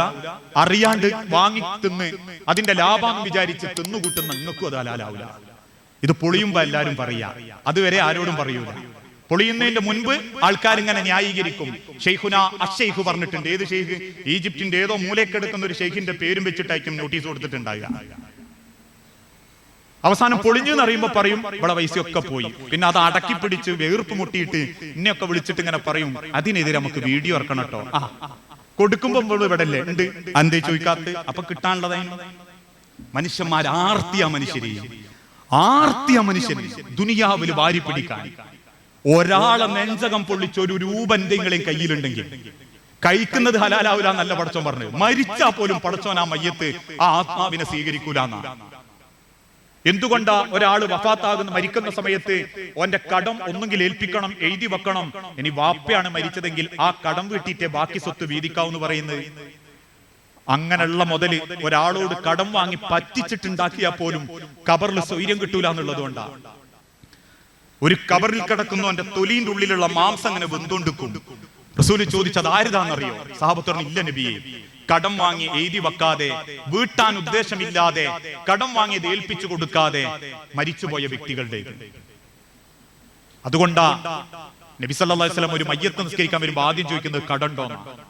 ഇന്ന് കട ആരും ചോദിക്കൂല, പൊരുത്തം വാങ്ങും എല്ലാവരും.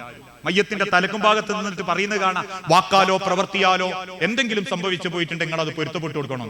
അപ്പൊ ആരോ പറഞ്ഞു കടത്തിന്റെ പറയുന്നു. അപ്പൊ ആരോ ഒന്ന് പിന്നാ ഭാഗത്ത് പറഞ്ഞുന്നാ, ഈ കടം മരിച്ച വ്യക്തിയുടെ കടം മൂത്ത മകൻ ജബ്ബാർ ഏറ്റെടുത്തിരിക്കുന്നു. അപ്പൊ ബേക്കിൽ ഒരാൾ പറഞ്ഞല്ലോ, സുബ്ഹാനല്ലാഹ്, ജബ്ബാറിന്റെ എങ്കിലും തന്നാ മതി, അതിനോ പോയിൽ കൂട്ടിയാൽ മതി. അതാവസ്ഥ. അനുഭവം ഉള്ളതുകൊണ്ട് പറയാ. അപ്പൊ ആരോടും കൂടിയാ പറയുന്നത്, എന്തെങ്കിലും ഒരു ഉറുപ്പ്യന്റെ എഴുതി വെച്ചോളിട്ടോ, അല്ലെ കബർ നഷ്ടപ്പെട്ടു, ആഹാരം തൊലഞ്ഞു. ഉമ്മാരോടും കൂടിയാ പറയുന്നത്. മീൻകാരനോട് 40 ഉറുപ്പ്യക്ക് അയില വാങ്ങി, 50 ഉറുപ്പ്യക്ക് അയില വാങ്ങി 40 പോയിട്ട് 10 തരട്ടോ എന്ന് പറഞ്ഞാൽ ആ 10ന്റെ പേരിൽ പടച്ചോൻ വിടൂലാന്നാ. അല്ലെ നിങ്ങൾ പറയണ എനിക്ക് പൊരുത്തപ്പെട്ട് തന്നേക്ക് 10 ഞാൻ തരൂലട്ടോ. കാരണം നബി സല്ലല്ലാഹു അലൈഹി വസല്ലം ഓർമ്മപ്പെടുത്തിയതാ, ഒരു മരിച്ച മനുഷ്യന്റെ അനന്തര സ്വത്ത് ആദ്യം നിങ്ങൾ വിൽക്കി, എന്നിട്ട് അവന്റെ കടം വീട്ടി ബാക്കി നിങ്ങൾ മക്കൾക്ക് വീതിച്ചാ മതി. അങ്ങനെയൊക്കെ പഠിച്ചൊരു മുസൽമാന്റെ കുടുംബത്തിൽ വാപ്പ മരിച്ചപ്പോ വാപ്പാക്ക് കടണ്ട്. ഒരാഴ്ചയും 2 ആഴ്ചയും കഴിഞ്ഞ് 3ാമത്തെ ആഴ്ച കുടുംബക്കാരന്റെ അടുത്ത് ചോദിച്ചു, മോന്റെ അടുത്ത് മുത്തോനോട് ചോദിച്ചു, വാപ്പക്ക് കുറച്ച് കടണ്ട്, അതിന് ഇടപാട് നമ്മളുമായിട്ട്. ഓൻ ചോദിച്ചു, വാപ്പക്ക് എന്തിനാ അങ്ങനെ ഒരു ഇടപാട്? വാപ്പക്ക് എന്ത് ചെലവാള്? ഒരന്റെ ചെലവ് അനിയനല്ല നടത്തുന്നത്, പിന്നെ വാപ്പക്ക് എന്ത് ചെലവ്? എന്റെ മറുപടി കേട്ടപ്പോഴേ കൊടുത്തോന് മനസ്സിലായി മൂത്തോൻ തരൂല. 2ാമത്തോന്റെ അടുത്ത് പോയപ്പോ പറഞ്ഞു, വാപ്പ അങ്ങനെ വാങ്ങേണ്ട ആവശ്യമില്ലല്ലോ. എന്നിട്ട് വാപ്പ അത് എവിടെ ചെലവാക്കി? ഓന്റെ ചോദ്യം അത്. 3ാമത്തോൻ പറഞ്ഞു, പൊരയിലെ ചെലവ് ഞാനാ നടത്തുന്നത്. പിന്നെ വാപ്പ പെങ്ങൾമാരുടെ അടുത്തേക്ക് പോകാനും പറ്റൂല, കാരണം മുപ്പത്തി അറിഞ്ഞിട്ട് തന്നെയല്ല. അവസാനം ഈ മനുഷ്യൻ എന്റെ അടുത്ത് വന്ന് ഫത്വ ചോദിക്കുക, നമ്മൾ മനസ്സിൽ വെറുത്ത് പൊരുത്തപ്പെട്ടു കൊടുത്ത ആ മനുഷ്യന്റെ ഖബർ നന്നാകുമോ? വാപ്പ എഴുതി വെച്ചിട്ടില്ല, വാപ്പ എഴുതി വെച്ചിട്ടില്ല. സ്വന്തം ഖബർ പോലും നന്നാവാതായി പോയി. അതുകൊണ്ടാ ചെറുതാണെങ്കിലൊക്കെ ഒന്ന് എഴുതിയേക്കണേ എന്ന് പറയുന്നത്. ഇസ്ലാം എന്ന് പറഞ്ഞാലേ കുറച്ച് നിസ്കരിക്കലും നോമ്പൊലിക്കലും നാട്ടു സൽപ്പേരുണ്ടാക്കലും അല്ല. നാളെ ആഖിറത്തിലേക്കുള്ള മടക്കൊന്ന് എളുപ്പാക്കല, മരണം ഒരു സമാധാനത്തിലാക്കല. മരണം സമാധാനപ്പെടുത്തുന്നതിനേക്കാളും വലിയൊരു ഇൽമ്, അതിനേക്കാളും വലിയൊരു സമ്പാദ്യവും ദുനിയാവെന്ന് കൊണ്ടുപോകാനുമില്ല. ആകെ 6 അടി മണ്ണിലേക്ക് കൊണ്ടുപോകാനുള്ളത് 3 വെള്ളത്തുണിയാണ്. ആകെ പടച്ചോന്റെ അടുത്തേക്ക് പോകാൻ നമുക്ക് ചെലവ് എത്രയാണെന്നറിയോ? 700 ഉറുപ്പ്യേ ഉള്ളൂ. ഒരു 3 വെള്ളത്തുണിക്ക് അത്രയേ പള്ളിക്കാർ കണക്കാക്കലുള്ളൂ. 700 ഉറുപ്പ്യന്റെ യാത്ര 7000 കോടി കൊടുത്താലും തീരാത്തൊരു ഖബറാണെങ്കിൽ, ആ യാത്ര ഏറ്റവും അപമാനിക്കപ്പെട്ട രീതിയിലായി പോയിട്ടുണ്ടെങ്കിൽ പടച്ചോന്റെ ദുനിയാവിൽ വലിയ അപമാനത്തിൽ മരിച്ചു എന്നോലായിരിക്കും ഞാനും നിങ്ങളും ഒക്കെ. അതുകൊണ്ട് തന്നെ നേരും നിറി നമ്മളെ മുതലൊക്കെ ഒന്ന് ചിന്തിക്കണം. ആരെങ്കിലും എന്തെങ്കിലും സങ്കടപ്പെടുത്തി, ഇപ്പൊ നിങ്ങൾ ആലോചിച്ച് നോക്കൂ, ഞാൻ കഴിഞ്ഞ റമദാനിലും കണ്ട്, ഞാൻ പറഞ്ഞില്ലേ ദീന് കച്ചവടാക്കാന്ന്. ഞാൻ ഇന്ന് ഒരു മജ്ലിസ് തുടങ്ങുക, നിങ്ങളോടൊക്കെ പറയാം, ആ മജ്ലിസ് തുടങ്ങാണ് കേട്ടോ, എല്ലാവരും 8 to 8 വരെ ഇരിക്കുക. മുമ്പിലോ അല്ലെങ്കിൽ ഏതെങ്കിലും ഒരു ചിത്രത്തിന്റെ മുൻപിലോ, ഇനി ഫോണിന്റെ തായോ ഒരു പാത്രത്തിൽ വെള്ളം കൊണ്ടുവച്ചാൽ മതി, ഞാൻ ഫോണൊന്ന് ഊതിക്കോളാം. അതാപ്പ നടക്കുന്നത്. ഫോണ് കൂടിയ ദർശനം. എന്നിട്ട് അവസാനം പറയാണ് മക്കയിലേക്ക് ഇന്ന സ്വലാത്ത് 4 എണ്ണം 150 എണ്ണം, ഒരു സ്വലാത്തിന് ഇത്ര പൈസ, ഗൂഗിൾ പേ നമ്പറും ഉണ്ട് ഇപ്പോഴത്തെ സ്വലാത്തിന്റെ അടിയിലൊക്കെ. അതിനേക്കാളും ലേറ്റസ്റ്റ് മോഡൽ അതാ കോഴിക്കോടും ഒരു ഭാഗത്ത് ഒരു ചുമരുമേൽ എഴുതി വെച്ചിട്ടുണ്ട്, മദീനയിലേക്ക് 1 കോടി സ്വലാത്ത്, ഒരു സ്വലാത്തിന് 1000 റുപ്യ എങ്ങാനാ. ഇത് എങ്ങനെയാ കൊടുത്തയക്കാന്ന് അള്ളാഹു ആയാലും, കാറിലാണോ ഇനി അതല്ല ഫ്ലൈറ്റിലാണോ? മനുഷ്യന്മാർക്ക് ചൂഷണം ചെയ്യാനുള്ള മാർഗങ്ങൾ. ഹക്കല്ലാത്ത 1 ഉറുപ്യ എന്റെ കയ്യിൽ ഉണ്ടായിരുന്നു. അത് നമ്മളെ ജീവിതം ഉണ്ടെങ്കിൽ ആർത്തി തീരാത്ത നമ്മളെ വയറ് പടച്ചോൻ ചോര കൊണ്ട് നിറയ്ക്കുന്ന, മതി വരാത്ത ചോര കൊണ്ട്. ഒരു മുസ്ലിമിന് ഏറ്റവും ഭംഗിയിൽ മരണത്തിന്റെ മുൻപ് പറയാൻ പറ്റണം, ഒരു ബാധ്യത എനിക്കില്ല, ഒരു ബാധ്യത എനിക്കില്ല. ഒരാൾ 1 ഉറുപ്പ്യന്റെ കൂടെ കൂടിയിട്ടില്ല, ഒരാൾക്ക് 1 ഉറുപ്പ്യ ഞാൻ കൊടുക്കാനുമില്ല. അത് പറഞ്ഞു മരിച്ച ഒരു വ്യക്തിനെ, ഒരു വാപ്പാൻ എന്റെ കൺമുൻപിൽ ഞാൻ കണ്ടിട്ടുണ്ട്. മരിക്കുന്നതിന്റെ 4 ദിവസം മുൻപ് അദ്ദേഹം പറയാ, 1 ഉറുപ്പ്യ എനിക്ക് കൊടുക്കാനുമില്ല, 1 ഉറുപ്പ്യ എനിക്ക് കിട്ടാനുമില്ല. അതൊക്കെ ഞാൻ ഏൽപ്പിച്ചിട്ടുണ്ട്. ഇനി എന്റെ മയ്യത്തിന്റെ പൈസയാണ്, അതിന്റെ മോന് കൊടുക്കുന്നുള്ള പ്രതീക്ഷയിലാണ് ഞാൻ. അതൊക്കെ ഇസ്ലാം എന്ന് പറഞ്ഞ. അല്ലാണ്ട് ഇസ്ലാം എന്ന് പറഞ്ഞാൽ നാട്ടിൽ എല്ലാ ഖുർആൻ ക്ലാസ് പോയാലും അത്യാവശ്യം ഏതെങ്കിലും ഒരു സ്ഥാനത്തിരിക്കലൊന്നും അല്ല. ഞാൻ കുറ്റം പറയല്ലോ. മരണം എളുപ്പമാകണമെങ്കിൽ കുറച്ച് കഷ്ടപ്പാടുണ്ട്. ആ കഷ്ടപ്പാട് എന്ന് പറഞ്ഞാൽ നമുക്ക് സമാധാനം തരുന്ന കഷ്ടപ്പാടാ. കുറെ മുതലില്ലാണ്ടായ സമാധാനം കിട്ടൂല, കിട്ടും. കുറെ മുതലുണ്ടായാലോ ഉള്ള സ്വസ്ഥത പോകും, പിന്നെ ആ മുതലിനെ പറ്റിയിട്ടുള്ള ചിന്തയാവും. അതുകൊണ്ട് തന്നെ പ്രിയപ്പെട്ടവരെ ഞാൻ അവസാനിപ്പിക്കുക, ആ മരണം ഏത് സെക്കൻഡും നിങ്ങളീ കാത്തിക്കുന്നുണ്ട്.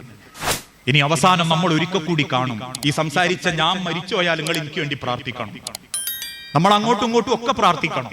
പക്ഷെ ഒരിക്കൽ കൂടി നമ്മൾ കാണും. അത് പടച്ചോന്റെ മഹ്ശറേന്ന എന്നെ കൂട്ടിക്കൊണ്ടുവന്നിട്ടേ പടച്ചോ നിങ്ങളെ വിചാരണ ചെയ്യും. അള്ളാഹു സാക്ഷി. അള്ളാഹുവിന്റെ റസൂൽ സല്ലല്ലാഹു അലൈഹി വസല്ലം മദീനത്തെ പള്ളിയിൽ മരിക്കുന്നതിന്റെ തൊട്ട് മുൻപ് ഇബ്നു മസ്ഊദ് റളിയല്ലാഹു അൻഹു വിളിച്ചിട്ട് പറയും, ഇബ്നു മസ്ഊദ് അഖ്റ അലയ്യ, ഇങ്ങൊന്നും ഖുർആൻ ഓദിത്താ ഇബ്നു മസ്ഊദേ. ഇബ്നു മസ്ഊദ് റളിയല്ലാഹു അൻഹു ഓതിക്കൊടുക്കുന്നത് സൂറത്തുൻ നിസാ. ആ സൂറത്തുൻ നിസായിലെ 40ാമത്തെ ഒരു വചനമുണ്ട്, ഫകൈഫ ഇദാ ജിനാ മിൻ കുല്ലി ഉമ്മത്തിൻ ഷഹീദ്. ഓരോ ജനതയിൽ നിന്നും പടച്ചോൻ ഒരു സാക്ഷിയെ കൊണ്ടുവരും. ആ സാക്ഷിയെ മുൻനിർത്തി പടച്ചോൻ നിങ്ങളെ വിചാരണ ചെയ്യും. അത് ഓതി തീരുമ്പോഴേക്കും അള്ളാഹുവിന്റെ റസൂലുള്ള പൊട്ടിക്കരഞ്ഞിട്ട് പറഞ്ഞു, നിർത്തുക ഇബ്നു മസ്ഊദ്. ഇബ്നു മസ്ഊദ് റളിയല്ലാഹു അൻഹു നോക്കുമ്പോൾ റസൂലുള്ളാഹിന്റെ താടി രോമങ്ങൾക്കുള്ളിലൂടെ കണ്ണുനീരിങ്ങനെ കുത്തിയൊലിക്കുകയായിരുന്നു. കാരണം അള്ളാഹുവിന്റെ റസൂൽ ഓർത്തുപോയത്, ഈ ഉമ്മത്ത് മുഹമ്മദിന്റെ മുൻപിൽ അള്ളാഹുവിന്റെ റസൂലിനെ പടച്ചോൻ കൊണ്ടുവരുമല്ലോ. അതേപോലെ നിങ്ങളെ മുൻപിൽ ഒരുപക്ഷെ പടച്ചോൻ എന്നെ കൊണ്ടുവരും.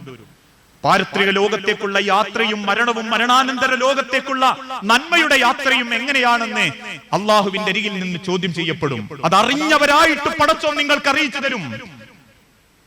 ഇതൊന്നും അറിഞ്ഞൂടായിരുന്നു റബ്ബേ എന്ന് പറയാൻ വകുപ്പുണ്ടാവാതെ വരും. അതാണ് അല്ലാഹു തആല പറഞ്ഞത്, മക്കളും വാപ്പാരും കുടുംബക്കാരും ഒക്കെ ഒന്നും കൂടിയും അള്ളാന്റെ മഹ്ശറയിൽ വെച്ചിട്ടൊന്ന് കാണും. വിശുദ്ധ ഖുർആനിലൂടെ അല്ലാഹു തആല ഓർമ്മപ്പെടുത്തിയില്ലേ, യുബസ്സറൂനഹും യവദ്ദുൽ മുജ്രിമു ലൗ യഫ്തദി മിൻ അദാബി യൗമിഇദിൻ ബിബനി വസാഹിബതിഹി വഅഖി വഫസീലതി ഇല്ലതി തുവി വമൻ ഫിൽ അർളി ജമീആ. യുബസ്സറൂനഹും യവദ്ദുൽ മുജ്രിമു, അക്രമികൾ അങ്ങോട്ടും ഇങ്ങോട്ടും കാണുന്ന പടച്ച റബ്ബിന്റെ മഹ്ശറ എന്ന ലോകത്ത് യുബസ്സറൂനഹും യവദ്ദുൽ മുജ്രിമു, അക്രമികളെ നിങ്ങൾ പരസ്പരം മുഖത്തോട് മുഖം കാണും. അന്ന് നിങ്ങൾ അല്ലാഹുവിനോട് പറയും, ലൗ യഫ്തദി, നാദാ എന്നെ മാത്രം നീ ഒന്ന് രക്ഷപ്പെടുത്തണം റബ്ബേ. ലൗ യഫ്തദി മിൻ അദാബി യൗമിഇദിൻ, ഈ ആളിക്കത്തുന്ന നരകത്തിന്റെ തീജ്വാലയിൽ നിന്ന് എന്നെ ഒന്ന് രക്ഷപ്പെടുത്തണേ നാദാ. അതിന് പകരമായി ബിബനി, എന്റെ മക്കളാണിവർ, ഇവർക്ക് വേണ്ടിയാണ് റബ്ബേ ഞാൻ ജീവിച്ചത്. എന്റെ മക്കളുടെ കണ്ണ് നിറയാതിരിക്കാൻ, എന്റെ മക്കളുടെ മനസ്സ് നിറയാൻ, എന്റെ മക്കള് സന്തോഷത്തോടെ ജീവിക്കാൻ പലതും ഞാൻ വെട്ടിപ്പിടിച്ചിട്ടുണ്ട് നാദാ, പലതും ഞാൻ സമ്പാദിച്ചിട്ടുണ്ട് നാദാ. അതുകൊണ്ട് റബ്ബേ ബിബനി, ഈ മക്കള് കാരണമാണ് എന്റെ പരലോകം പോയതെങ്കിൽ ബിബനി, മക്കളെ നീ എടുത്തോ റബ്ബേ. ആ മക്കളെ റബ്ബിന് വേണ്ടെന്ന് തോന്നുമ്പം വീണ്ടും റബ്ബിനോട് പറയും, വസാഹിബതിഹി, നാദാ കൂടെ കൂടിയ പെണ്ണാണ് റബ്ബേ ഇവൾ, ഇവളെ കാണാൻ എന്തു മഞ്ചാ, ഇവൾക്ക് വേണ്ടി ഞാൻ പലതും ചെയ്തിട്ടുണ്ട് നാദാ, ഇവന് വേണ്ടി പലതും ഞാൻ ചെയ്യാതിരുന്നിട്ടുണ്ട് നാദാ. എന്റെ ദുനിയാവ് നശിക്കാനുള്ള കാരണം ഇവളാണ് റബ്ബേ, ഇവനാണ് റബ്ബേ. അതുകൊണ്ട് വസാഹിബതിഹി, കൂടെ കൂടിയ ഈ പെണ്ണിനെ നീ എടുത്തോ റബ്ബേ. അതും റബ്ബിന് വേണ്ടെന്നറിയുമ്പോ മൂന്നാമത്തെ ചോദ്യം, വഅഖീ, നാദാ കാർന്നോരാണത്, എന്റെ ബലമായ എന്റെ മൂത്ത കാർന്നോര്, എന്റെ ഇളയ കാർന്നോര്, എന്റെ പെങ്ങള്, എന്റെ ആങ്ങള, എന്റെ ഫലമായ എന്റെ രക്തമാണ് റബ്ബേ, എന്റെ വാപ്പാന്റെ മക്കളാണ് റബ്ബേ. അതുകൊണ്ട് അഹീ, എന്റെ കുടുംബത്തെ നീ എടുത്തോ, എന്റെ രക്തങ്ങളെ നീ എടുത്തോ, എന്റെ ആങ്ങള പെങ്ങളെ നീ എടുത്തോ, എന്നിട്ട് എന്നെ ഒന്ന് രക്ഷപ്പെടുത്തുന്നാഥാ. വീണ്ടും റബ്ബിന്റെ മുൻപിൽ അത് സ്വീകരിക്കപ്പെടുന്നില്ലെന്നറിയുമ്പോ വീണ്ടും അവർ മാറ്റി ചോദിക്കുന്നു, റബ്ബേ വഫസീലതി ഇല്ലതി തുവി വമൻ ഫിൽ അർളി ജമീആ. പടച്ച റബ്ബിന്റെ ദുനിയാവിൽ അല്ലാഹുവിന്റെ മണ്ണിൽ നിനക്ക് പകരം എന്ത് തന്നാൽ റബ്ബേ എന്നെ ഒന്ന് രക്ഷപ്പെടുത്തുന്നാഥാ, എന്നെ ഒന്ന് നീ രക്ഷപ്പെടുത്തുന്നാഥാ. അതുകൊണ്ട് സുമ്മയുൻജി, എന്നെ ഒന്ന് രക്ഷപ്പെടുത്തുന്നാഥാ. ആ സമയത്ത് റബ്ബിന്റെ കൽപ്പന വരും, കല്ലാ ഇന്നഹാ ലളാ, മിണ്ടരുതടോ മിണ്ടരുത്, ഇന്നഹാ ലളാ, ആ ആളിക്കത്തുന്ന അഗ്നി നിനക്കായി റബ്ബ് തീരുമാനിച്ചതാ. നസാഅത്തൻ ലിശവാ, നിന്റെ തലയിലെ തലയോട്ടി പോലും പൊട്ടിപ്പളരുന്നതാണ് ആ തീ. തദൂ, അതിന്റെ തീ കാണുമ്പോ നിനക്ക് തോന്നുന്നുണ്ടോ തദൂ, നിന്നെ അത് മാടി വിളിക്കുന്നുണ്ടെന്ന്? മൻ, ഉറപ്പിച്ചോ നിന്നെ തന്നെയാ. അത് ബറവത്തവല്ല. പടച്ച റബ്ബിന്റെ ദുനിയാവിൽ അല്ലാഹുവിന്റെ കലാമുകളെ ധിക്കരിച്ചുകൊണ്ട് സ്വന്തം ഇഷ്ടത്തിനും താല്പര്യത്തിനും നാളെയുള്ള ഖബറിനെ മറന്നുകൊണ്ട് ജീവിച്ച മനുഷ്യ, നിന്നെയാണത് മാടി വിളിക്കുന്നത്. ഇതല്ല പറയുമ്പം പിന്നെ തീരുമാനായി. അവൻ മാറിയിരുന്ന് സങ്കടപ്പെടും. ആ സമയത്ത് അല്ലാഹു അവനെ നോക്കി പരിഹസിക്കുന്ന, നബിയേ വവുജൂഹു യൗമഇദിൻ അലൈഹാ ഗബറ, ആ മുഖത്തൊക്കെ പൊടി പരണ്ട് കിടക്കുന്നവനെ കണ്ടെങ്കി തർഹഖുഹാ ഖതറ, വല്ലാത്ത കൂരിരുട്ടുണ്ട് മുഖത്ത്. ഉലൈക ഹുമുൽ കഫറത്തുൽ ഫജറ, അവരാണ് റസൂലേ തെമ്മാടികളും അധർമ്മകാരികളുമായ നരകാവകാശികൾ. അതോടെ തീരും നമ്മളെ ദുനിയാവും ആഖിറത്തിൽ ഒരിക്കലും അവസാനിക്കാത്ത ജീവിതം ആരംഭിക്കുകയും ചെയ്യും. പ്രിയപ്പെട്ടവരെ, ഈ ഒരു മരണം ഏത് സെക്കൻഡും നിങ്ങളെ കൊണ്ടു. നമ്മളെ മയ്യത്തസ്കരിക്കാൻ 10,000 പത്തപ്പിരിയത്തും നന്മണ്ടയും കാത്തുക്കലല്ല പുണ്യം. മറിച്ച് ഖബറിലേക്ക് വെക്കുന്ന നമ്മളെ ആത്മാവിനെ അള്ളാഹുവിന്റെ അരികിലേക്ക് കൊണ്ടുപോകാൻ മലക്കുകൾ കാത്തുക്കണം. അവര് നമുക്ക് വേണ്ടി പ്രാർത്ഥിക്കണം. കയറിപ്പോകുന്ന ഭാഗത്തുള്ള മലക്കുകളൊക്കെ നമ്മളെ സ്നേഹിച്ചുകൊണ്ട് പ്രാർത്ഥിക്കണം.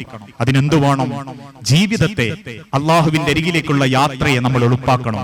അത്ര അടുത്താ മരണം. 40 കഴിഞ്ഞവരെ ഇനിയൊരു 40 ഇല്ലട്ടോ, ഇക്ക് 40 വയസ്സ് കറക്റ്റാ, ഇനിയൊരു 40 ഉണ്ടോന്ന് ചോദിച്ചപ്പോ എന്റെ പെണ്ണുങ്ങളോട് ഞാൻ പറഞ്ഞു ഉറപ്പില്ല, ഇനി 40ലേക്ക് എത്തൂല.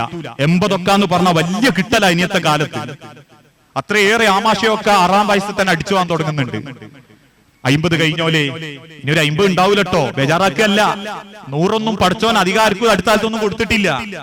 60 കഴിഞ്ഞോലേ ഇനിയൊരു 60 ഇല്ല. 120 പഠിച്ചവൻ ആർക്കും കൊടുത്തിട്ടില്ല അടുത്ത കാലത്തൊന്നും. ജീവിച്ചതിനേക്കാളും കുറവായി ഇനി ജീവിക്കാൻ. നടന്നെടുക്കുന്നത് ഖബറിന്റെ വക്കിലേക്കാ.